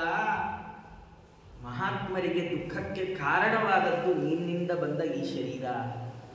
ನನಗೆ ನಿನ್ನ ಶರೀರ ಬೇಡ, ನೀನು ಕೊಟ್ಟ ಹೆಸರು ಬೇಡ, ಈ ಕೆಟ್ಟ ಶರೀರವನ್ನ ಕುಣಪಂ, ಈ ಕೆಟ್ಟ ಶರೀರವನ್ನ, ನಿನ್ನಿಂದ ಬಂದ ಈ ಶರೀರವನ್ನು ನಾನು ತ್ಯಾಗ ಮಾಡಿಬಿಡ್ತೇನೆ ಅಂತ ಹೇಳಿ ಅವ್ರು ಏನ್ ಮಾಡಿಬಿಟ್ಟಿದ್ದಾರೆ? ಶರೀರ ಬಿಟ್ಟರು ಅಷ್ಟೇ ಅಲ್ಲ, ಆ ದೇಹವನ್ನ ತಮ್ಮ ದೇಹದ ಒಳಗೆ ಯೋಗಾಗ್ನಿಯನ್ನ ಸೃಷ್ಟಿ ಮಾಡಿ ಸುಟ್ಟಾಕೊಂಡ್ಬಿಟ್ಟಿದ್ದಾರೆ. ನಮ್ಮಪ್ಪಂಗೆ ನನ್ನ ದೇಹಕ್ಕೆ ಬೆಂಕಿ ಇಡೋ ಇದನ್ನೂ ನಾನು ಕೊಡೋಲ್ಲ. ಯಾಕೆಂದ್ರೆ ರುದ್ರದೇವರಿಗೆ ಅವಮಾನ ಮಾಡಿದ್ದಾನೆ ನನ್ನ ತಂದೆ ಅಂತ ಹೇಳಿ ತಮ್ಮ ದೇಹವನ್ನು ಸುಟ್ಟು ಹಾಕೊಂಡ್ಬಿಟ್ಟಿದ್ದಾರೆ. ದಕ್ಷ ಅಲ್ಲಿ ತನಕ ಹೀಗೆ ಎದೆ ಸಟ್ಟಿಸ್ಕೊಂಡು ಕೂತಿದ್ದ. ಯಾವಾಗ ತನ್ನ ಕಣ್ಣು ಮುಂದೆ ಇಂಥದ್ದೆಲ್ಲ ನಡೆದೋಯ್ತೋ ದಕ್ಷನಿಗೆ ಪರಿತಾಪ ಶುರುವಾಯಿತು. ಆದರೆ ಮಿಂಚಿ ಹೋದ ಕಾರ್ಯಕ್ಕೆ ಚಿಂತಿಸಿ ಫಲವಿಲ್ಲ ಅಂತ ಯಾವುದು ನಡೀತೋ ನಡೆದು ಹೋಯ್ತದು. ಇಷ್ಟೆಲ್ಲ ಆಗುವ ಸಂದರ್ಭದಲ್ಲಿ ಎಲ್ಲ ಸುತ್ತು ಎಲ್ಲ ಪ್ರಮಥ ಗಣಗಳಿದ್ವಲ್ಲ, ರುದ್ರ ಗಣಗಳು, ಅವೆಲ್ಲ ಯಜ್ಞದ ಶಾಲೆ ಮೇಲೆ ಆಕ್ರಮಣ ಮಾಡ್ಲಿಕ್ಕೆ ಬಂದ್ರು. ಭೃಗು ಋಷಿಗಳು ಹೋಮ ಮಾಡ್ತಾ ಇದ್ದವರು ರಕ್ಷೋಘ್ನ ಹೋಮವನ್ನ ಮಾಡಿದ್ದಾರೆ. ಮಾಡಿದರೆ ರುಭುಗಳು ಅನ್ನುವ ದೇವತೆಗಳನ್ನ ಯಜ್ಞಕುಂಡದಿಂದ ಸೃಷ್ಟಿ ಮಾಡಿ ಅವರ ಕೈಯಲ್ಲಿ ಇಡೀ ಎಲ್ಲ ಪ್ರಮಥ ಗಣಗಳನ್ನ ಹೊಡೆದೋಡಿಸಿ ಬಿಟ್ಟಿದ್ದಾರೆ. ಹೀಗಾದಾಗ ನಾರದರ ಮೂಲಕ ರುದ್ರದೇವರಿಗೆ ವಿಷಯ ಗೊತ್ತಾಗಿದೆ. ವಿಷಯ ಗೊತ್ತಾದಾಗ ರುದ್ರದೇವರಿಗೆ ಬಹಳ ಸಿಟ್ಟು ಬಂತು. ಅವ್ರೇನ್ ಮಾಡಿದ್ರು, ತಮ್ಮ ಜಟಾಜೂಟದಿಂದ ಒಂದು ಕೂದಲನ್ನ ಕಿತ್ತಿ ನೆಲಕ್ಕೆ ಅಪ್ಪಳಿಸಿದ್ದಾರೆ. ಅಪ್ಪಳಿಸಿದ್ರೆ ಅಲ್ಲಿಂದ ವೀರಭದ್ರ, ರುದ್ರಾಂಶ ಸಂಭೂತನಾಗಿ ವೀರಭದ್ರನ ಜನನ ಆಗಿದೆ. ಅವನಿಗೆ ರುದ್ರದೇವರ ಆಜ್ಞೆ ಮಾಡಿದ್ರು, ಹೋಗು ದಕ್ಷ ಯಜ್ಞಕ್ಕೆ ಹೋಗು ಅಂತ ಆಜ್ಞೆ ಮಾಡಿದ್ರೆ ಎಲ್ಲ ದಕ್ಷ ಹೋಗಿದ್ದಾರೆ. ಹೋಗಿ ವೀರಭದ್ರ ಏನ್ ಮಾಡಿದ್ದಾನೆ, ಹೋಗಿ ಇಡೀ ಯಜ್ಞ ಶಾಲೆಯನ್ನ ಸರ್ವನಾಶ ಮಾಡಿಬಿಟ್ಟಿದ್ದಾನೆ. ಸರ್ವನಾಶ ಮಾಡೋದು ಅಂದ್ರೆ ಹೇಗೆ, ಅದು ಪರಿವಾರದ ಭೂತಗಣಗಳ ಅಗ್ನಿಯನ್ನು ನಾಶ ಮಾಡಿದ್ದಾವೆ. ದೇವತೆಗಳು ಮುನಿಗಳು ಎಲ್ಲರನ್ನ ಸೆರೆ ಹಿಡಿದು ಬಿಟ್ಟಿದ್ದಾರೆ. ಈ ಏನಾಗಿದೆ, ಆ ಯಜ್ಞ ಮಂಟಪದಲ್ಲಿ ರುದ್ರದೇವರಿಗೆ ಅವಮಾನ ಆಗುವಾಗ ಭೃಗು ಋಷಿಗಳು ಹೀಗೆ ಮೀಸೆ ತಿರುವಿದಿರುತ್ತೆ. ವೀರಭದ್ರ ಸೀದಾ ಹೋದ, ಅವನ ಗಡ್ಡ ಮೀಸೆನೆ ಕಿತ್ತಾಕಿದ. ಇನ್ನೊಬ್ಬ ದೇವತೆ ಇದ್ದ ಪೂಷ ಅಂತ, ಆ ಪೂಷ ಏನ್ ಮಾಡಿದ್ದಾನೆ, ಅವನು ಹೀಗೆ ಹಲ್ಲು ನಕ್ಕನಂತೆ. ರುದ್ರದೇವರ ಅವಮಾನ ಆಗುವಾಗ ಹಲ್ಲು ಕಿಸಿದ್ರೆ ವೀರಭದ್ರ ಅವನು ಎಲ್ಲಾ ಹಲ್ಲನ್ನು ಉದುರಿಸಿ ಬಿಟ್ಟಿದ್ದಾನೆ. ಇನ್ನೊಬ್ಬ ಭಗ ಅಂತ ದೇವತೆ, ಆತ ರುದ್ರದೇವರ ಅವಮಾನ ಆಗುವಾಗ ಹುಬ್ಬು ಹಾರಿಸಿ ನಕ್ಕಿದ್ದಂತೆ, ಕಣ್ಣು ಮಿಟಿಕ್ಸಿ ನಕ್ಕಿದ್ದಾನೆ. ಅದಕ್ಕೆ ಅವನ ಕಣ್ಣನ್ನೇ ಕಿತ್ತು ಹಾಕಿಬಿಟ್ಟಿದ್ದಾನೆ ವೀರಭದ್ರ. ಹೀಗೆ ಎಲ್ಲ ನಾಶವನ್ನ ಮಾಡಿ ದಕ್ಷನನ್ನ ಹಿಡಿದು ಖಡ್ಗದಿಂದ ಅವನ ತಲೆಯನ್ನು ತೆಗಿಲಿಕ್ಕೆ ಪ್ರಯತ್ನ ಪಡ್ತಾ ಇದ್ದಾರೆ. ತಲೆ ಅವನು ಚರ್ಮ ಕೂಡ ಸೀಳ್ತಾನೆ. ಏನ್ ಮಾಡ್ಬೇಕು, ವೀರಭದ್ರ ರುದ್ರದೇವರನ್ನು ನೆನೆಸಿಕೊಂಡಿದ್ದಾನೆ. ಮೂಲ ರೂಪದ ಸ್ಮರಣೆ ಮಾಡಿದ್ರೆ ರುದ್ರದೇವರೇ ಸ್ವಯಂ ಬಂದ್ರು. ಅವರು ಯೋಚನೆ ಮಾಡಿದ್ರು, ಏನಾಗಿದೆ ಅಂತ. ಏನಾಗಿದೆ ಅಂದ್ರೆ, ಅವನು ದಕ್ಷ ಸಂಕಲ್ಪಿಸಿದ ಯಾಗ ಬೃಹಸ್ಪತಿ ಸವ, ಏನಂದ್ರೆ ಯಜ್ಞ ದೀಕ್ಷಿತನಾಗೋದು ಅಂತ ಕೈಗೆ ಕಂಕಣ ಕಟ್ತಾರೆ. ಅವನ ಕೈಗೆ ಕಂಕಣ ಕಟ್ಟಿದ್ರೆ ಅವನು ಯಜ್ಞದಲ್ಲಿ ದೀಕ್ಷಿತನಾದ ಅಂತ ಅರ್ಥ. ಯಜ್ಞದಲ್ಲಿ ದೀಕ್ಷಿತನಾದವನಿಗೆ ಅಪಮೃತ್ಯು ಇಲ್ಲ. ಹಾಗಾಗಿ ಈ ಯಾವ ಅಸ್ತ್ರಶಸ್ತ್ರಗಳಿಗೂ ದಕ್ಷನನ್ನ ಸಂಹಾರ ಮಾಡ್ಲಿಕ್ಕಾಗಲಿಲ್ಲ. ಯಾರಿಗೆ, ಸ್ವಯಂ ಲಯಕಾರಕರಾದ ರುದ್ರದೇವರೇ ಬಂದ್ರು, ದಕ್ಷನ ಚರ್ಮವನ್ನು ಸೀಳಿಕ್ಕಾಗಲಿಲ್ಲ. ರುದ್ರದೇವರು ಇದನ್ನೆಲ್ಲ ಅರಿತುಕೊಂಡು ತಾವು ಮನಸ್ಸಿನಲ್ಲೊಂದು ವೈಷ್ಣವ ಯಜ್ಞವನ್ನ ಸಂಕಲ್ಪ ಮಾಡಿದ್ದಾರೆ. ಸಂಕಲ್ಪಿಸಿ ಆ ಯಜ್ಞಕ್ಕೆ ದಕ್ಷನೇ ಪಶು ಅಂತ ತಾವು ಸಂಕಲ್ಪಿಸಿದ್ದಾರೆ. ಹಾಗೆ ಸಂಕಲ್ಪಿಸಿದಾಗ ಅವನ ತಲೆ ತೆಗಿಲಿಕ್ಕಾಗಿದೆ. ಆ ತಲೆಯನ್ನು ತೆಗೆದು ಅದನ್ನ ದಕ್ಷಿಣಾಗ್ನಿಯಲ್ಲಿ ಹಾಕಿ ಹೋಮ ಮಾಡಿಬಿಟ್ರೆ, ತಲೆ ಹೋಮ ಮಾಡಿ ತಾವು ಸಿಟ್ಟು ಮಾಡಿಕೊಂಡು ತಾವು ಹೊರಟು ಬಿಟ್ಟಿದ್ದಾರೆ. ಇಷ್ಟು ಹೇಳುವಾಗ ಇಲ್ಲಿ ತಾತ್ಪರ್ಯ ಒಂದು ಅಂಶವನ್ನು ಗಮನಿಸುತ್ತೆ. ಹಾಗಾದ್ರೆ ದಕ್ಷ ಅವನು ಶುರು ಮಾಡಿದ ಯಾಗ ಅರ್ಧಕ್ಕೆ ನಿಂತು ಹೋಯ್ತಲ್ಲ, ಅವನು ಪ್ರಾರಂಭ ಮಾಡಿದ ಸಂಕಲ್ಪಿಸಿದ ಯಾಗ ವಿಘ್ನ ಬಂತಲ್ಲ ಅದಕ್ಕೆ ವೈಷ್ಣವ ಯಾಗಕ್ಕೆ ಅಂದ್ರೆ, ಇಲ್ಲ, ಭಗವಂತನ ಸಂಕಲ್ಪ ಆಗಿತ್ತಾನೆ. ದಕ್ಷನನ್ನ ಮತ್ತೆ ಬದುಕಿಸ್ತೇನಾದ್ರಿಂದ ಮೊದಲು ರುದ್ರದೇವರು ಸಂಕಲ್ಪಿಸಿದ ಯಜ್ಞ ಫುಲ್ ಆಗಲಿ, ಆಮೇಲೆ ದಕ್ಷನನ್ನು ಬದುಕಿಸಿ ಅವನ ಕೈಲೂ ಯಜ್ಞವನ್ನ ಕಂಪ್ಲೀಟ್ ಮಾಡಿಸೋಣ. ಎಲ್ಲಕ್ಕಿಂತ ಮುಖ್ಯವಾಗಿ ಯಜ್ಞ ಈಗಲೇ ಮುಗಿಬಾರದು. ದಕ್ಷಿಣ ಬೃಹಸ್ಪತಿ ಸವ, ಯಾಕೆ ಅಂದ್ರೆ ಅದರಲ್ಲಿ ರುದ್ರದೇವರಿಗೆ ಭಾಗ ಇಲ್ಲ, ಅವನ ತಲೆ ಸರಿ ಇಲ್ಲ. ತಲೆ ಸರಿ ಇಲ್ಲದೆ ರುದ್ರದೇವರಿಗೆ ಭಾಗವನ್ನೇ ಕೊಡದೆ ಪ್ರಾರಂಭ ಮಾಡಿದ ಈ ಯಾಗ ಮುಗಿಬಾರದು. ಅದು ಯಾವಾಗ ಮುಗಿಬೇಕು, ದಕ್ಷಕ್ಕೆ ಹೊಸ ತಲೆ ಬರಬೇಕು, ಅದರಲ್ಲಿ ಚೆನ್ನಾಗಿರೋ ಬುದ್ಧಿ ಬರಬೇಕು. ಆ ಬುದ್ಧಿಯಿಂದ ಅವನು ಯಾವುದು ಎಲ್ಲ ಮುಗಿದ ಭಾಗ ಇದೆ ಅದನ್ನು ರುದ್ರದೇವರಿಗೆ ಸಂಕಲ್ಪಿಸಿ ಕೊಡಬೇಕು. ಆ ಕೊಟ್ರೆ ಯಾಗ ಮುಗಿಬೇಕು ಅಂತ ಭಗವಂತ ಸಂಕಲ್ಪ ಇದ್ದದ್ರಿಂದ ದಕ್ಷನ ತಲೆ ತುಂಡಾಗಿದೆ. ದಕ್ಷಿಣಾಗ್ನಿಯಲ್ಲಿ ಬಿದ್ದು ಹೋಮವು ಆಗೋಗಿದೆ. ಎಲ್ಲ ದೇವತೆಗಳು ಹಾಹಾಕಾರ ಮಾಡಿಬಿಟ್ರು. ಇಲ್ಲೊಂದು ಅಂಶವನ್ನು ಆಚಾರ್ಯ ಹೇಳ್ತಾ, ಈ ಯಾಗಕ್ಕೆ ಇಬ್ರು ಬಂದಿರಲಿಲ್ಲ. ಒಬ್ಬರನ್ನ ಅಂದ್ರೆ 3 ಜನ ಬಂದಿಲ್ಲ, ಒಬ್ಬರನ್ನ ಕರೀಲಿಲ್ಲ, ರುದ್ರದೇವರನ್ನ ಕರೆದಿಲ್ಲ, ಅವರು ಬಂದಿಲ್ಲ. ರುದ್ರದೇವರಿಗೆ ಅವಮಾನ ಆಗ್ಲಿಕ್ಕೆ ಹೊರಟ ಯಾಗ ಅಂತ ಬ್ರಹ್ಮ ಮತ್ತು ಭಗವಂತ ಇವರಿಬ್ರು ಬಂದಿರಲಿಲ್ಲ. ಹಾಗಾಗಿ ಇವರ ಮೂವರ ತ್ರಿಮೂರ್ತಿಗಳ ಅನುಪಸ್ಥಿತಿಯಲ್ಲಿ ಯಾಗ ನಡೀತಾ ಇದ್ದದ್ದಕ್ಕೆ ಇಟ್ಟೆಲ್ಲ ಅನಾಹುತ ಆಗಿದೆ. ದೇವತೆಗಳೆಲ್ಲ ಸೀದಾ ಬ್ರಹ್ಮದೇವರ ಹತ್ರ ಓಡಿದ್ರು. ಸ್ವಾಮಿ, ಇಂಥ ಅನಾಹುತ ಆಗೋಯ್ತು, ಏನಾದ್ರೂ ಮಾಡ್ರಿ ಅಂತ ಕೇಳ್ಕೊಂಡ್ರು. ಬ್ರಹ್ಮದೇವರು ಸೀದಾ ರುದ್ರದೇವರ ಹತ್ರ ಬಂದ್ರು. ರುದ್ರದೇವರನ್ನ ರುದ್ರಾಂತರ್ಯಾಮಿಯಾದ ಭಗವಂತನನ್ನ ಅಂತ ಭಾಗವತ ಉಲ್ಲೇಖ ಮಾಡ್ತಾ ಸ್ತೋತ್ರ ಮಾಡಿದ್ದಾರೆ. ಮಾಡಿ ರುದ್ರದೇವರಿಗಂದ್ರು, ನೀವು ಹೀಗೆಲ್ಲ ಮಾಡಬಾರದಿತ್ತು, ಏನಾದ್ರೂ ಒಂದು ಉಪಾಯ ಮಾಡಿ ದಕ್ಷನನ್ನು ಬದುಕಿಸ್ರಿ. ನಿಮಗೆ ಯಜ್ಞದ ಹವಿರ್ಭಾಗ ಇದೆ. ಯಾವುದದು ಅಂದ್ರೆ ಕೊನೆ ಏನು ಉಳಿಯತ್ತೆ ಆ ಭಾಗ ಸ್ವಿಷ್ಟಕೃತ, ಅದನ್ನ ನಿಮಗೆ ಸ್ವಿಷ್ಟಕೃತಲ್ಲ, ಉಚ್ಚಿಷ್ಟ ಏನು ಕೊನೆ ಉಳಿಯತ್ತೆ ಅದು ರುದ್ರದೇವರ ಭಾಗ, ರುದ್ರಭಾಗ ಅಂತ ಕರೆಸಿಕೊಳ್ಳಿ ಅಂತ ಹೀಗೆ ಅವರು ಹೇಳಿ ಅವರ ಅನುಗ್ರಹ ಬ್ರಹ್ಮದೇವರು ಹೇಳಿದಾಗ ರುದ್ರದೇವರು ಹಾಗೇ ಆಗಲಿ ಅಂತ ಅವ್ರು ಏನ್ ಮಾಡಿದ್ದಾರೆ, ತಾವು ಎಲ್ಲರಿಗೂ ಬೇರೆ ಬೇರೆ ವ್ಯವಸ್ಥೆಯನ್ನು ಮಾಡಿದ್ದಾರೆ. ದಕ್ಷನಿಗೆ ಆಡಿನ ತಲೆಯನ್ನ ತಂದಿಟ್ಟಿದ್ದಾರೆ, ದಕ್ಷನಿಗೆ ಹೋತದ ತಲೆಯನ್ನು ತಂದಿಟ್ಟಿದ್ದಾರೆ.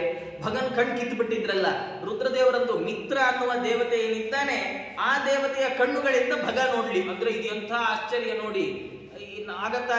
ಇವತ್ತಿನ ಭಾಷೆಯಲ್ಲಿ ಹೇಳೋದಾದ್ರೆ, ನಾವು ಮನೆಯಲ್ಲೇ ಕೂತ್ಕೊಂಡು ಅಲ್ಲೆಲ್ಲೋ ಕ್ಯಾಮರಾ ಯಾರೋ ಊರಿಗೆ ಹೋಗಿದ್ದಾರೆ ಮಂತ್ರಾಲಯಕ್ಕೆ, ಅಲ್ಲಿಂದೇ ರಾಯರನ್ನು ತೋರಿಸ್ತೀನಿ ನೋಡಿ ಅಂತ ಹೇಳಿ ವಿಡಿಯೋ ಕಾಲ್ ಮಾಡಿ ತೋರಿಸಲ್ವೇ, ನಾವು ಅವರ ಮೂಲಕ ರಾಯರನ್ನು ನೋಡೋ ಹಾಗೆ ಪೂಷ ಮಿತ್ರನ ಕಣ್ಣಿನಿಂದ ನೋಡ್ಲಿ ಅಂತ ರುದ್ರದೇವರಂದ್ರು.